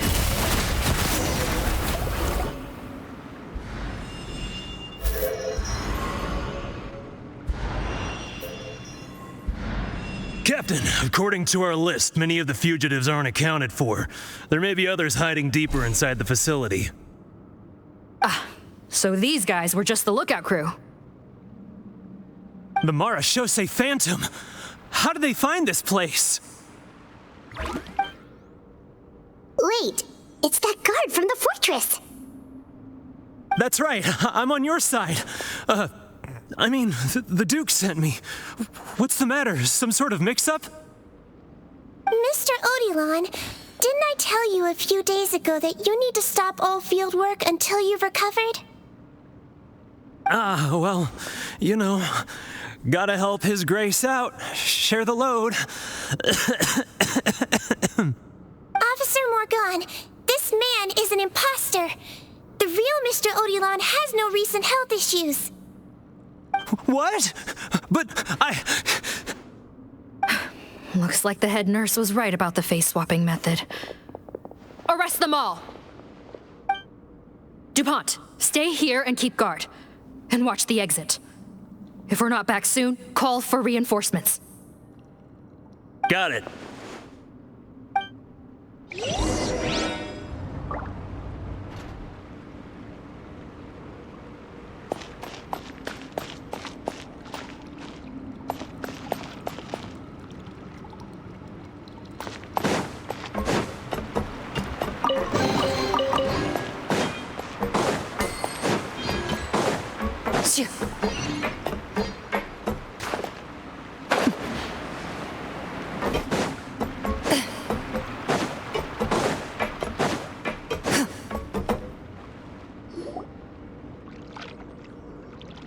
So many jars. Was this some sort of production facility? This scent, it's probably the ingredients used to make butterfly dew.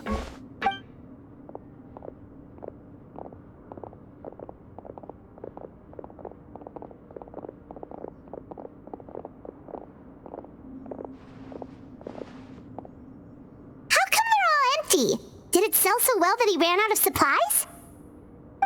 How strange.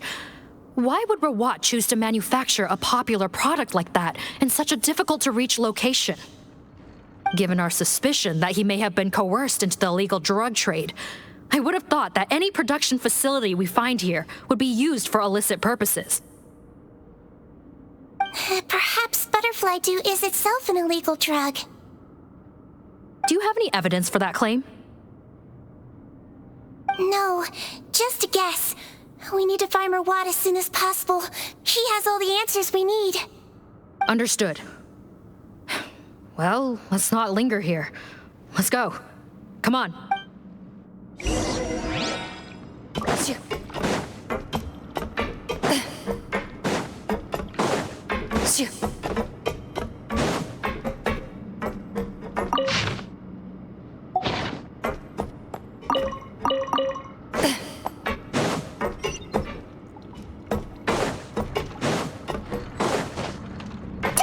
We're gonna get this door open. Let's find another way around.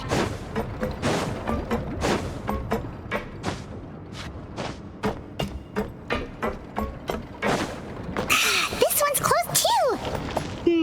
What's with those carts and tracks? Oh, maybe it's one of those doors that opens when it senses cargo passing through. There's a loaded cart right over there. Let's bring it to the door and give it a try.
You might feel a little prick.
This room's much smaller than the others. Judging by the implements on the table, this looks like a potion-making lab. Head nurse! Over here!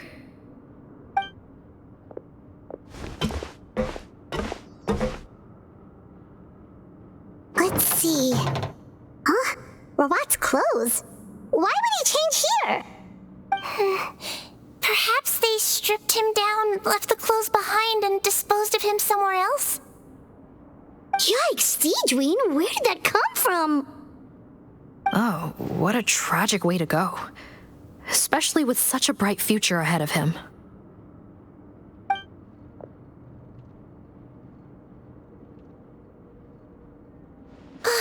There's a path leading further on, Officer Morgan. Let's keep up the pace.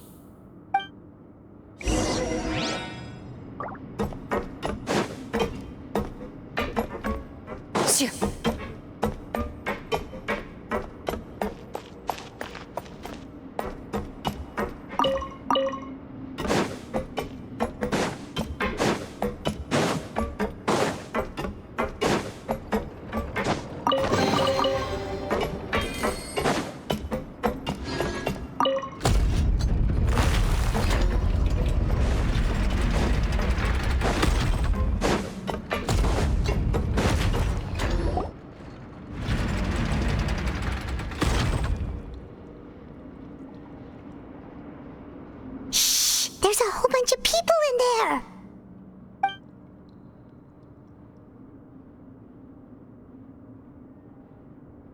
Are you serious? You're telling us that within a day, our faces are going to rot like yours? Fontainian physiology changed dramatically after that great flood, and it's not as compatible with this face-changing solution as before. The side effects are as you can see. Why didn't you say anything before we all used it? Look, my plan got you all out of prison, didn't it?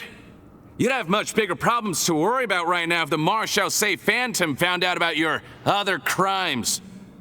Consider an ugly mug getting off lightly. You're just lucky we didn't leave you in there after you disappeared on us with no warning. We only let it slide because we're former partners.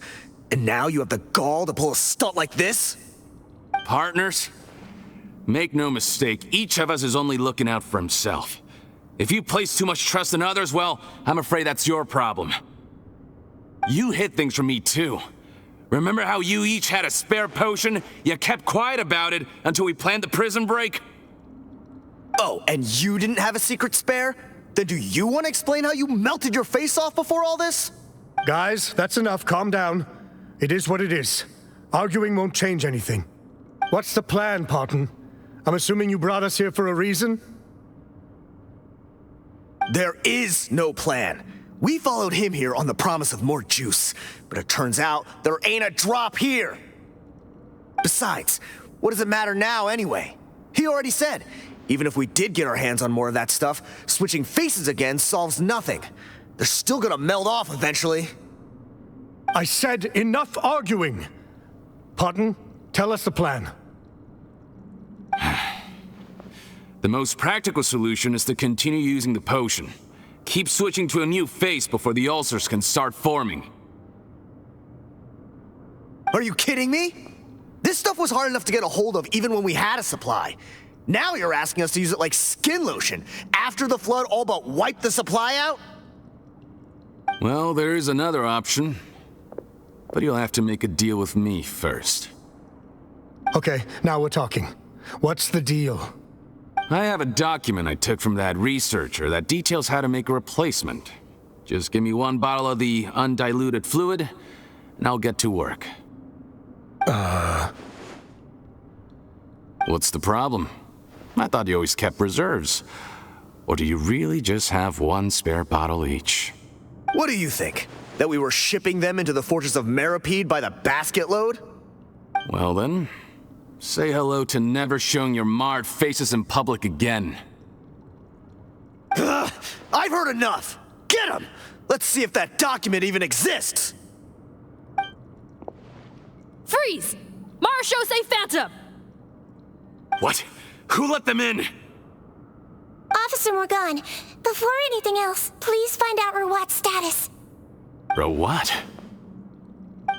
I don't see him. Hand over the hostage now, if you want any chance of avoiding an extension to your sentences. Spare us your condescending attempts to coax us back to our cells. You think we're looking to negotiate? Rawat is dead. Parton? Arrest them all! Don't let anyone get away!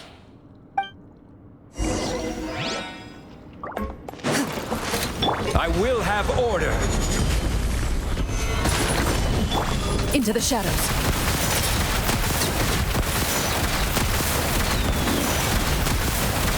Let my name echo in song! Strike a pop! This is order. Time to testify. Loaded.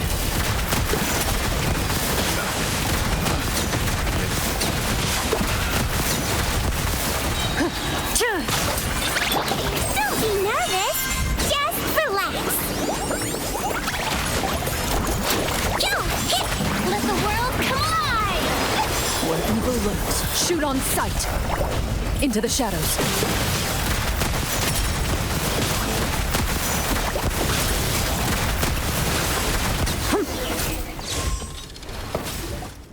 Huh.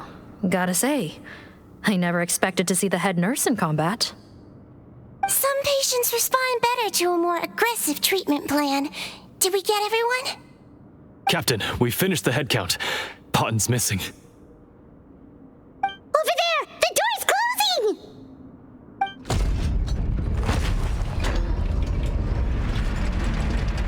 closing! One group trying to arrest me, another trying to hunt me down. Good. I gotta kill two birds with one stone. How did he get up there? There must be a secret passage somewhere. Find it! Don't waste your energy.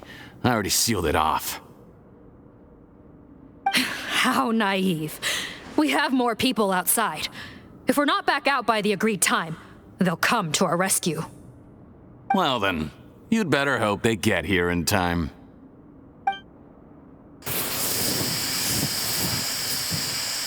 There's some kind of gas leaking from the pipes. Be careful, it's poisonous. This is our distribution center, where we store the product derived from our source solution. We had to use special fire prevention methods to prevent contamination. The pipe network here was designed to emit a gas for firefighting. One little modification later, and it makes an efficient death trap. Why would you do this? Your partners are here too. Oh, please. If they can't supply what I need, they're of no further use to me. Besides, I can't have them exposing my potential whereabouts. He's a maniac! Come on, we gotta find a way to open that door! Go ahead, struggle in vain. Once the last of you croaks, no one will ever find me again. Solo— Are you sure you're ready to leave, Potton? You haven't changed your dressing today. You can't cure my face. Just give up. And what if I could? Nice try. You're just trying to stall me. Don't you worry about me. I'll find a way to cure my face once I get out of here. Oh, I doubt it. After all, Fontainians can no longer dissolve in primordial seawater. What the— The key component of the face-changing potion is the fluid left behind by dissolved Fontainians. It might look like ordinary water, but it has some unique elements in it.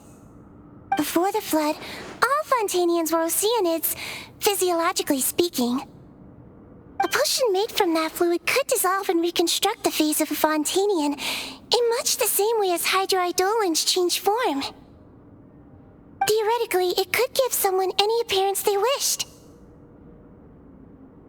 But since the flood, Fontainians have become true humans. They can no longer provide the source material for this potion, nor reap its benefits. Are you saying this potion is made from Fontainians dissolved with primordial seawater? Then their crimes are far worse than I thought. How could you know all of this? No, wait. Of course! Well, well. So that's why you have a human appearance. It also means that I have a formula you're unaware of. The air's getting thicker.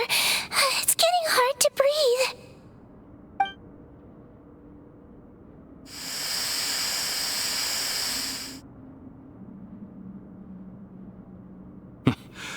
I might get to make a deal today after all. All right, keep talking. How do you intend to give me the formula? Oh, it's not a formula, but a finished product. I have a bottle of it right here. What? When I tried Rawat's skincare product, I noticed it had a certain special component in it. So I had my friends gather some other ingredients for me, and sure enough, a little experimenting later, I'd produced the potion. I'm guessing his skincare lotion contains the fruits of your joint research? Huh. Impressive guesswork. Yeah, we were a supplier for some of the raw ingredients. But it only contains a tiny amount of the active ingredient. The effect is minuscule compared to the undiluted fluid. Well, I found a way to reverse the dilution process, giving the skincare lotion a similar effect to the fluid it is derived from. That's impossible. If I tell you some of the ingredients, I think you can figure it out. First, you need to combine tainted hydrophantasm tissue with transoceanic pearls at a ratio of around 3 to 7. Tainted hydrophantasms and transoceanic pearls. I see.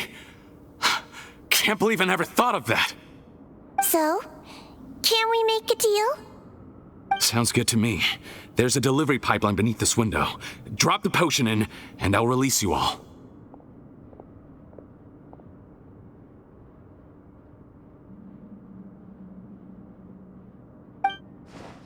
Nope, not trusting you that easily. You're like those naughty kids who try to hide their illness. Open the sluice gate first, then I'll hand you the potion. Even if you're not bluffing, your potion won't cure my face permanently. You really think you have any leverage here? I'm not closing the valve this time. Clock's ticking. Fine, then I'll just stand here with the potion in my hand. And when I faint from the poison, I'll drop it and it'll be destroyed. No.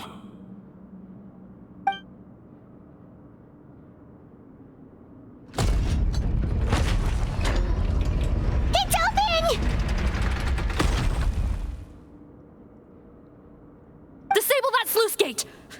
Jam it! Don't let it close again! That's more like it.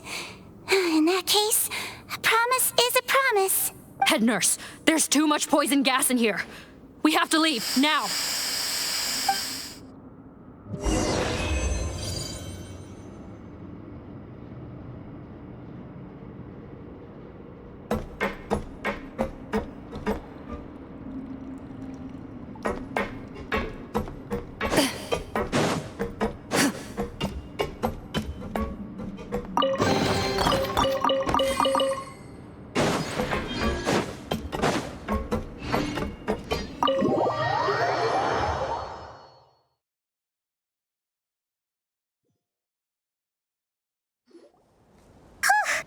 That was too close. That button is a real nasty piece of work. Oh, don't be too quick to sit down. Moving around a little will help relieve the soreness. Same goes for you, Traveler. Oh, but Paimon, you should be fine, right? Flying fast is pretty tiring too, actually. Anyway, that's not important right now. Paimon's still shocked to learn that there's a whole criminal operation going on behind that skincare lotion. Shame I ended up giving the improved version to Potton after finally making it for you. I'll make you some more, I promise. No, please don't. Paimon doesn't want to use that stuff anymore. Still, it was a pretty good job that Paimon wanted to buy some in the first place, huh? It ended up saving everyone's lives. That's gotta count. Yeah, Paimon was just kidding. Head nurse, I've done a final head count of our team and the criminals. Everyone's here and doing fine. We're ready to escort the fugitives back to the fortress of Meripede. It's a shame that we didn't find Rawat. At this point, I'm afraid he's probably deceased. What a horrible bunch. Especially that Potton guy. If he hadn't made good on that deal, we'd all be dead because of him. No, we wouldn't. I always keep a whole bunch of antidotes on me for emergencies, and one of them neutralizes that poison gas. We'd have been fine, even if you hadn't opened the gate. What? Then why did you give him the potion? If this is true, I must concur. Sorry to be blunt, but I think you made a bad decision by handing him that bottle. If he changes his appearance and flees Fontaine, it's unlikely that we'll ever find him. No matter how cooperative his accomplices are when we question— No, you don't understand. I gave him the potion precisely so we could be sure where he'll go next. What do you mean? We gotta hurry. She won't last much longer.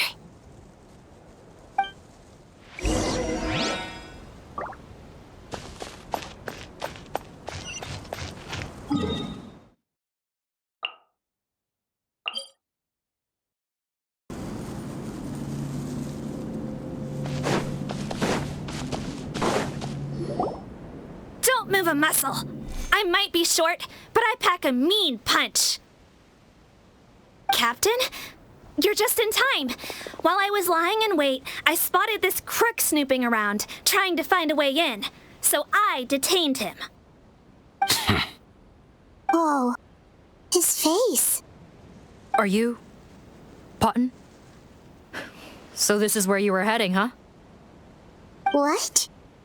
This is how Potton looked before his face was marred. His current appearance matches the mugshot on his arrest warrant.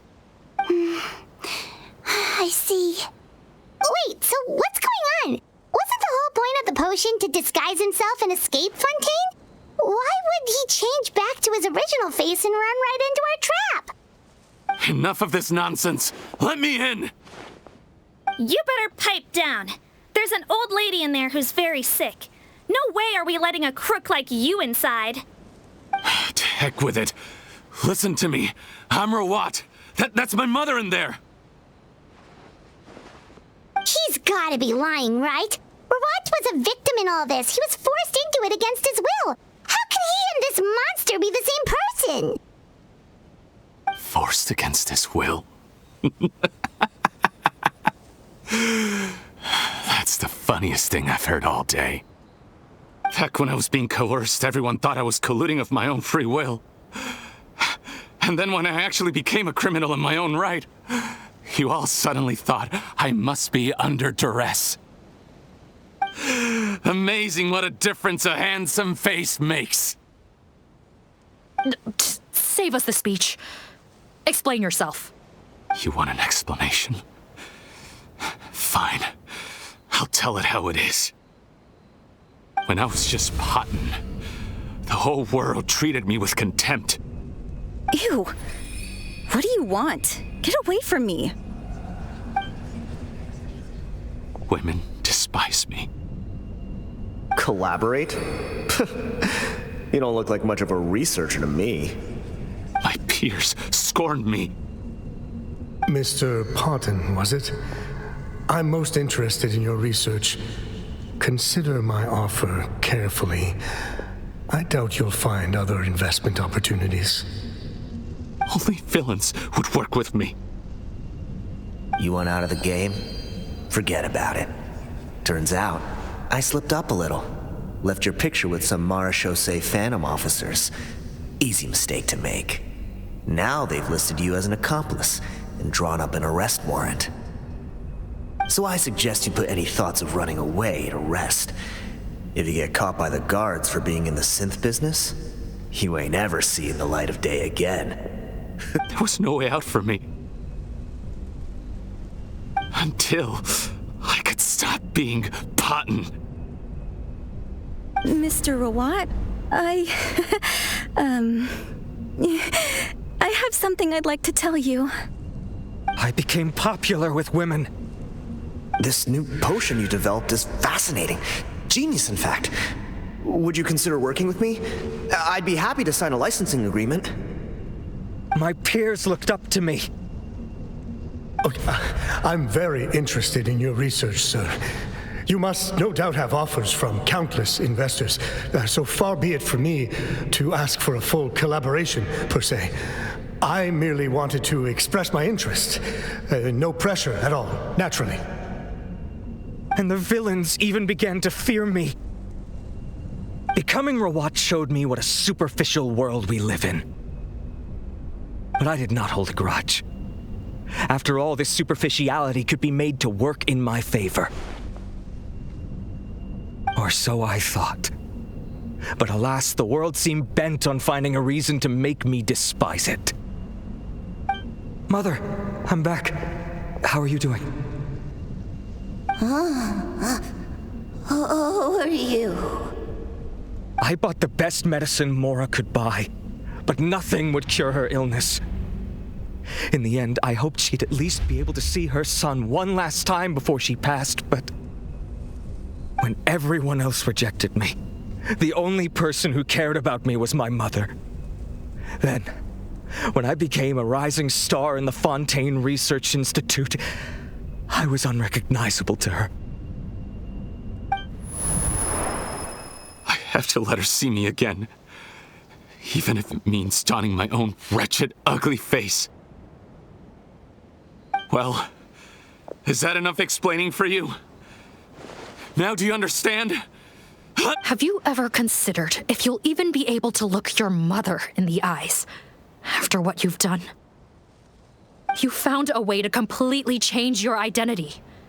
You could easily have escaped from them. But no, you chose to keep working with them. Why would I want to give up on such a lucrative business? The profits were dozens of times that of the synth business, and it was all above board. So you kept being a villain just for the money? Villain? By what standard? Is doing evil deeds really what makes someone a villain in your eyes? Or does it all come down to the way they look? None of you saw a villain when I was wearing my other face, did you? You have no right to judge me! You're all just fake people living in a hypocritical world! I regret nothing! My mother would understand! You're a villain to the core! But especially that tongue! Honestly, I don't see a villain when I look at your current face either. Don't humor me. You don't seem surprised by my confession in the least. How long have you known the truth? I didn't know anything for sure until you chose to take that potion bottle and spare our lives. But if you're asking when I started suspecting you, it was the first time you came to see me at the infirmary. I had to confirm my suspicions. That's why I chose to join this investigation. Are you kidding me? A young, promising researcher and a wretched criminal? What on earth gave you the idea that they could be one and the same person? Well, there were no visual clues. This potion's face-changing effects are very powerful. Even as a Melusine, I couldn't see through the disguise. But I believe I understand humanity a little better than most of my kind. Humans have certain fundamental qualities that do not change with their appearance. Fundamental qualities, huh? So you think you're the one who's seen through me, do you? Most people probably don't know this, but I think I can guess what your deal is. Melusine constitutions are very close to that of water, so it stands to reason that the potion should work on them too. You used it yourself, didn't you? That's why you have a human appearance. Sigewinne? Yes, you're right. I'll bet it was back in the days when Melusines were discriminated against because of their appearance. It was either carry on living in the gutters as part of an alien race cast out by humanity, or become the head nurse of the fortress of Meripede, revered by all. Not a hard choice to make. It's a no-brainer. So you see, you and I were the same. And I'm the one who saw through you! That's not important right now. You came here to see your mother, didn't you? Well, I can grant you your wish. Huh? Head nurse, I'm not sure that's a good idea in his current state. Don't worry. Back in the warehouse when I traded the potion for our lives, I was doing it to test him. He was willing to risk sacrificing his only chance of escaping capture by opening the gate in exchange for the potion. Also, he could see his mother again. If nothing else, his concern for his mother is genuine. I see. So before you arrest him, please allow him to see his mother one last time. The Traveler and I will accompany him. You have nothing to worry about. All right. I understand.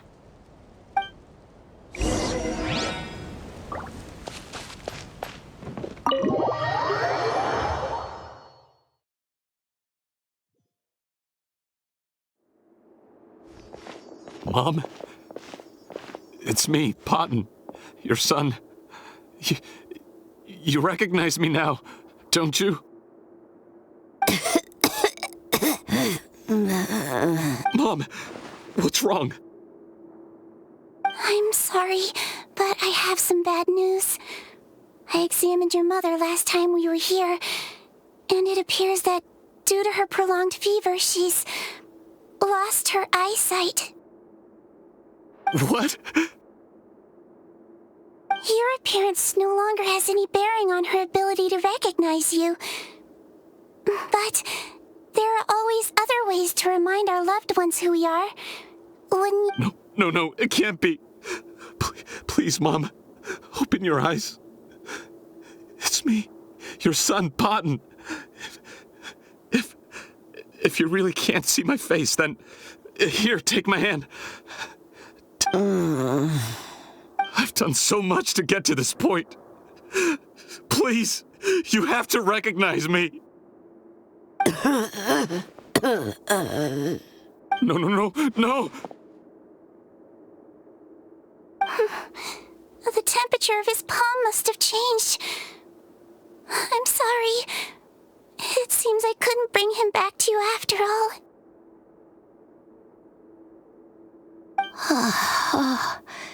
It's you. Thank you. Oh, of course. Mom! Why will you answer her and not me? Why? No more questions, Potton. She's gone. Mom? Mom? I'm sorry to say this, Potton, but you and I are not the same.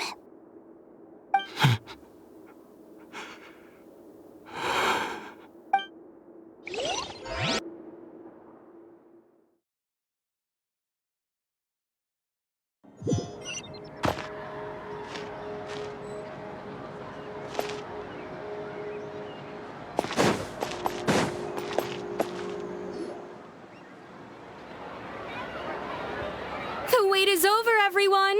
The sale of our new skincare product, Romaritime Essence, will now begin.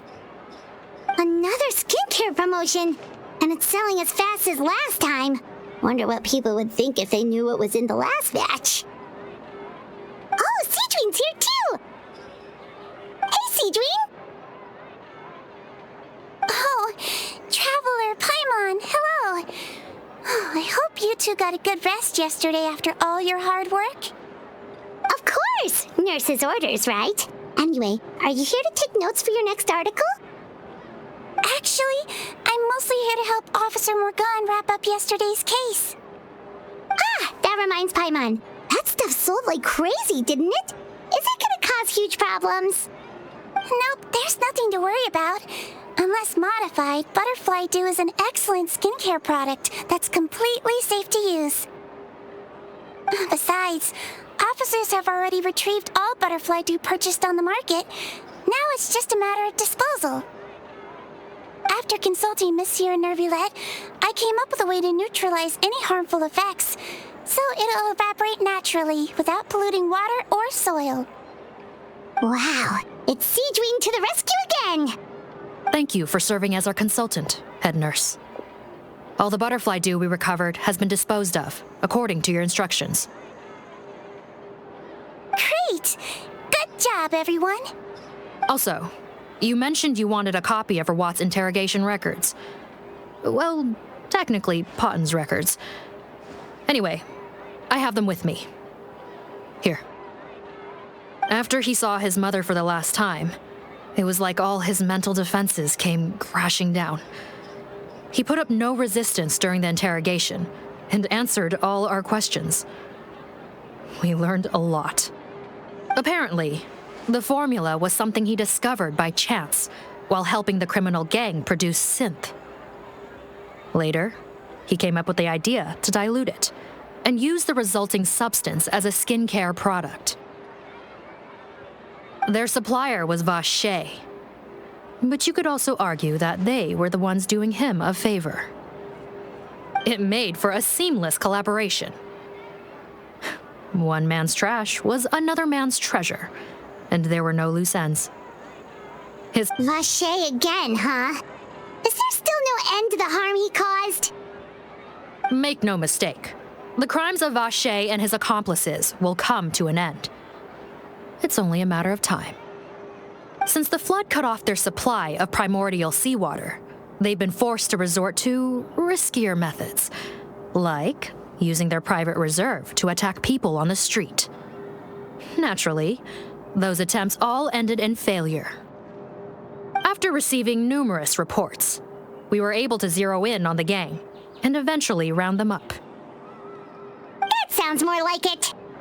Based on what he told us in his confession, we pretty much had him backed into a corner, even though he made a point of distancing himself from the gang while disguised as Rawat. He tried to throw us off his tail by reporting his accomplices, giving him enough time to transform back into Potton and see his mother one last time. But There was one thing he hadn't anticipated. Even though Potton had been missing for a long time, we were very much still on the lookout for him. So the moment he appeared in public, after changing back to his original appearance, we caught him. So he tried this once before, huh? Guess he really did want his mother to see him again. But in the end... Looking at the interrogation records, it seems like he spent the first sum of money he earned as Rawat on his mother's treatment. Yes, which is why I suspect that his initial motive for using the potion was not personal greed, but a desire to become somebody who had the power to save her. Even so, he went too far. In the end, he got what he deserved. I understand. Thank you for bringing me these records. Why did you want them anyway? Potton was one of my patients, so I need to put together a medical file for him. My teacher always stressed that a person's life experiences are just as important to their file as their medical history. Why are you still treating him like your patient? Isn't he kind of beyond redemption now? That may be true, but a patient is a patient, regardless of the choices that bring them to my care. One last thing, head nurse. Please keep everything you know about this potion a secret. It would be for the best if most of Fontaine knows nothing of its existence. I know my fellow officers and I will be able to sleep easier if that's the case. Of course, not to worry. Thank you for understanding. I'll take my leave then. So, Sigewinne, did you really use that potion yourself? Why do you sound so surprised, Paimon? I told you all about it. It was quite a while ago now. You mean that story about the witch and the potion? So it was really, actually, genuinely a true story? Yes, it really, actually, genuinely was. But... I know. There are some secrets I can't tell anyone about. But considering everything we've been through together, I know I can trust you with them. Before I tell you, though, could you follow me somewhere? I want to pay my respects to an old friend. Of course!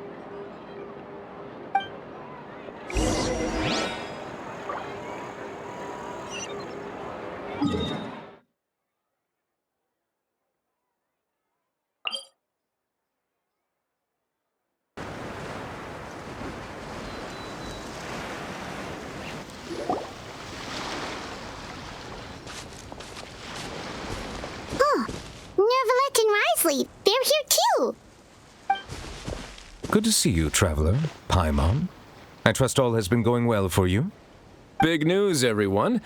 The Udex is out of his office on important business. Is that genuinely something people would consider big news? Why wouldn't they? Important business is a big deal. Yes, you're quite right. When someone you care about requires emotional support, being there for them at the right time and place is of the utmost importance. After reading the Maréchaussée Phantom's reports, I had a feeling a trip here might be in order. Take note. That, my friends, is how Monsieur Neuvillette shows that he cares. We're both here for the same purpose, actually, to accompany Sigewinne as she pays her respects to her late teacher. So the old friend she mentioned was her teacher then? The witch? Oh, sorry. Paimon didn't mean to be rude. It's only because Sigewinne calls her that all the time, so... I doubt she considers that title to be offensive, Paimon. Don't worry. Indeed.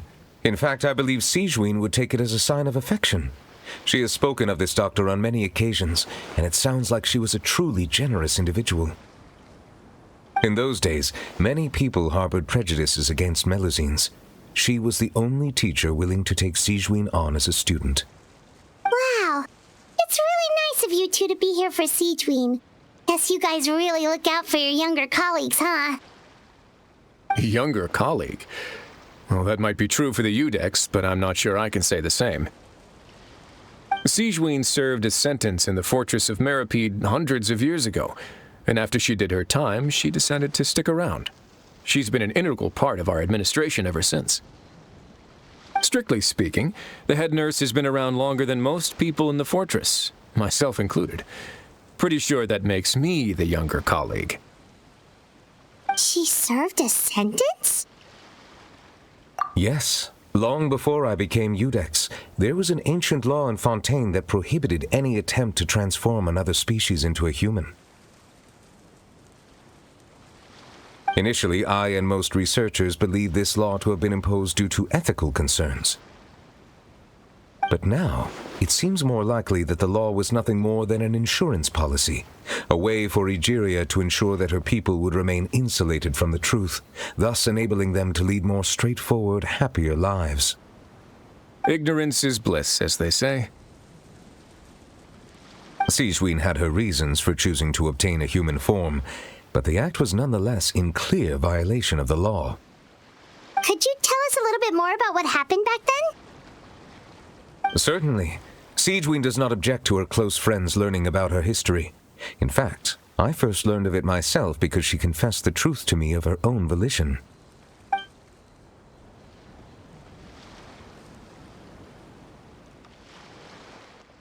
Even with their daughter so ill, they kicked you out? Stubborn as always. And prejudice isn't a disease I can cure either. Shame that I don't have the energy to get over there. You're laughable, you old witch. You want to save everyone in Fontaine, but you can't even save the patient before you. Master, what are you? I discovered a strange disease, one I suspect that every Fontainian suffers from. But without witnesses or proof, no one will believe me. I had no choice but to experiment on myself to find a cure, but I hit a wall. And as you can see, it took a wretched toll on me. Then I'll find a cure for you, and then you can go cure her. There's no need. I am beyond saving now. But, Master? As I said before, a doctor's duty is to treat whatever ailments they can. I know, but they don't trust me at all.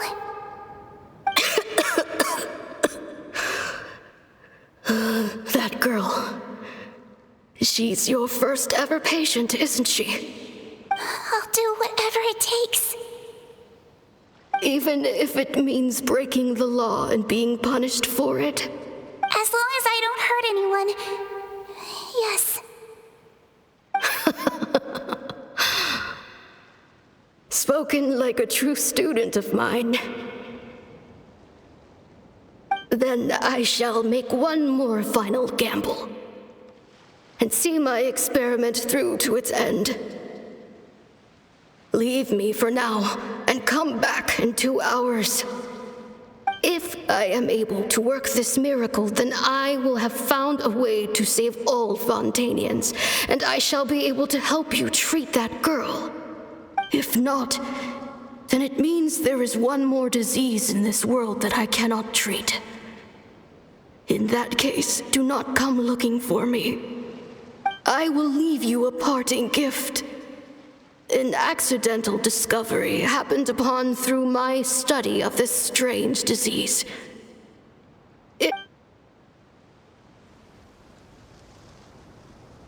When Sigewinne returned, the miracle had not occurred.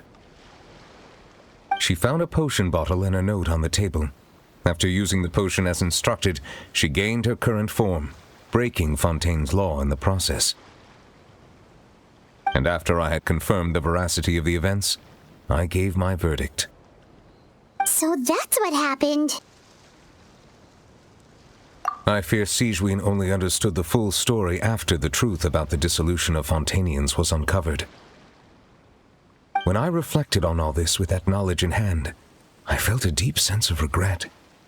As I use the law to uphold justice, there are times when I cannot help but acknowledge its ruthlessness. After the final details of the events surrounding Sigewinne's transformation came to light, I checked several sources and, thankfully, the legal code does not require Sigewinne to shoulder any additional punishment. Wonder how she feels about all this. Since she invited you here, I imagine she intends to speak of these matters with you, no?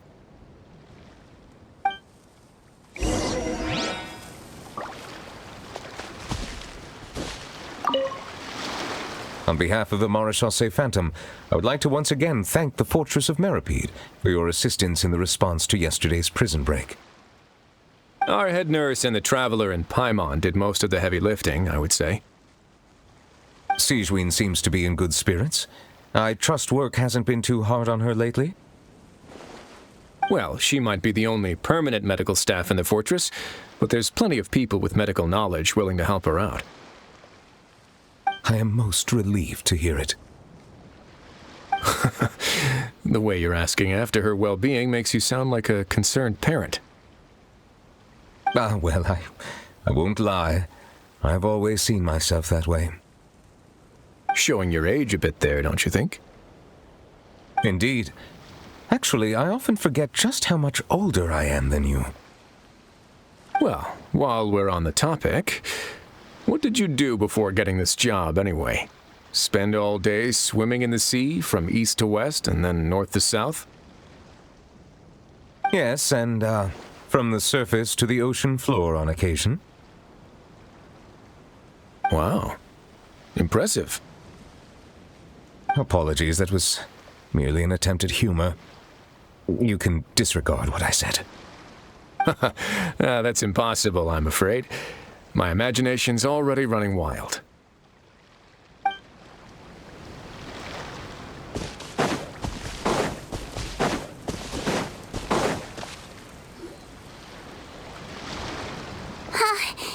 You're here.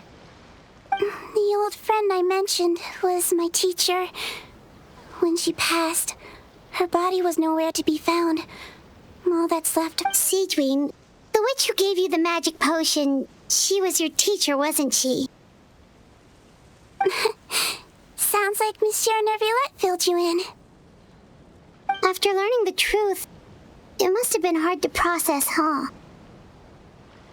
Well, to be honest, after I realized what really happened that night, my first thought was that it kind of made sense. It seemed exactly like the sort of thing she would do. But she was planning to sacrifice herself and never told you. That's just who she was. If lying is what it took to get a kid to take their medicine, then that's what she'd do. All right, but why did you turn yourself in? I broke the law, simple as that. My teacher made her choice, and I made mine. True. It's just the way Potton framed it when he was asking you all those questions, it made Paimon really mad. You're not like him at all, and everything Neuvillette said confirms that. And yet, you were still convicted and thrown in prison. It just feels so unfair. Unfair? I happen to think just the opposite. If I hadn't served that time, I'm not sure I would have been able to stay strong when he was questioning me. What makes you say that? I knew you'd be curious. Let me tell you a story.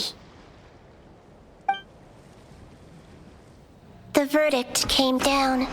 This Melusine is guilty.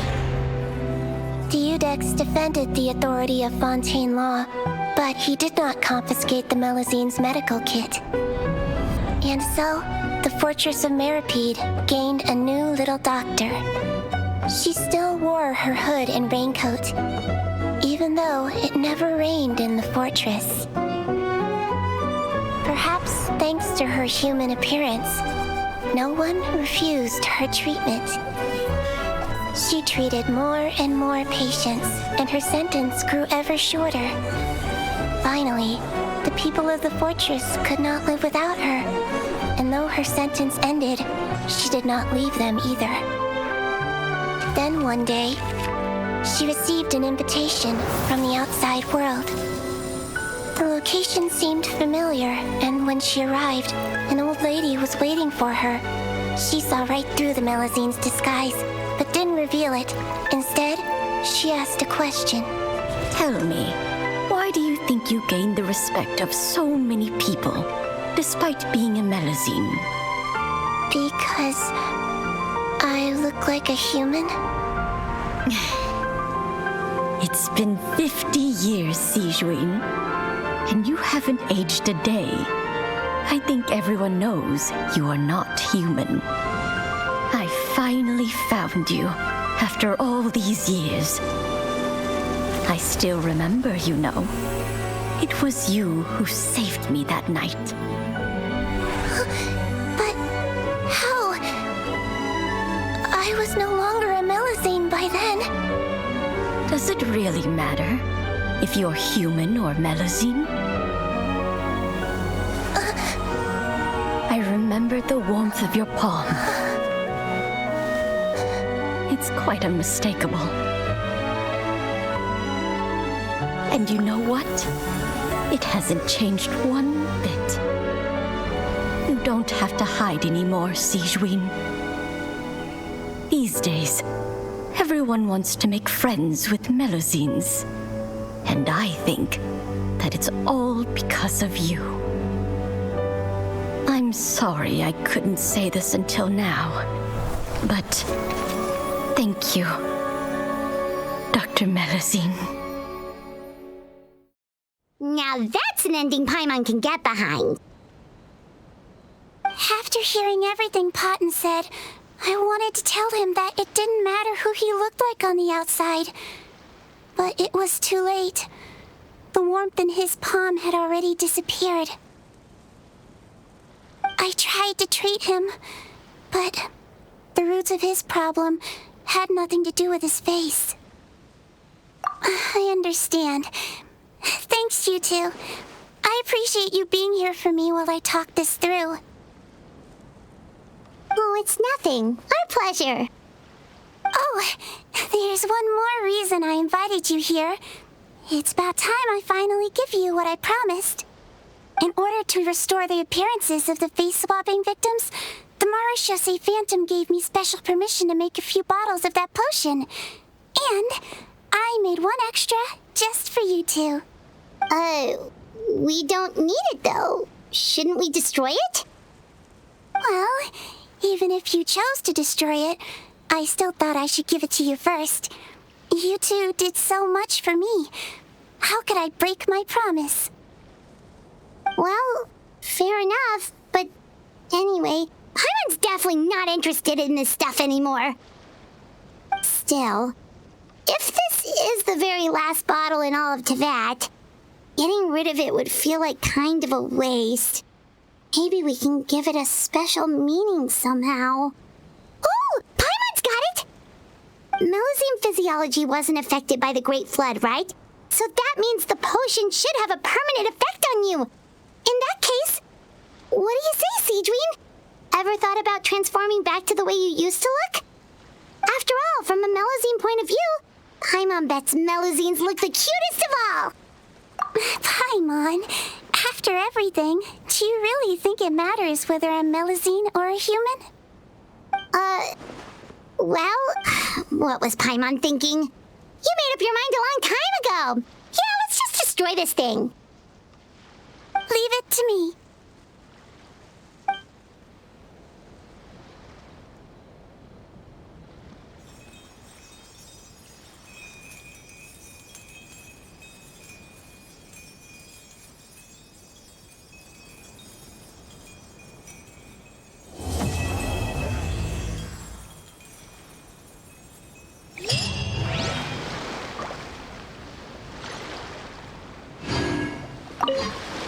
I'd like to stay here with my teacher for a little longer.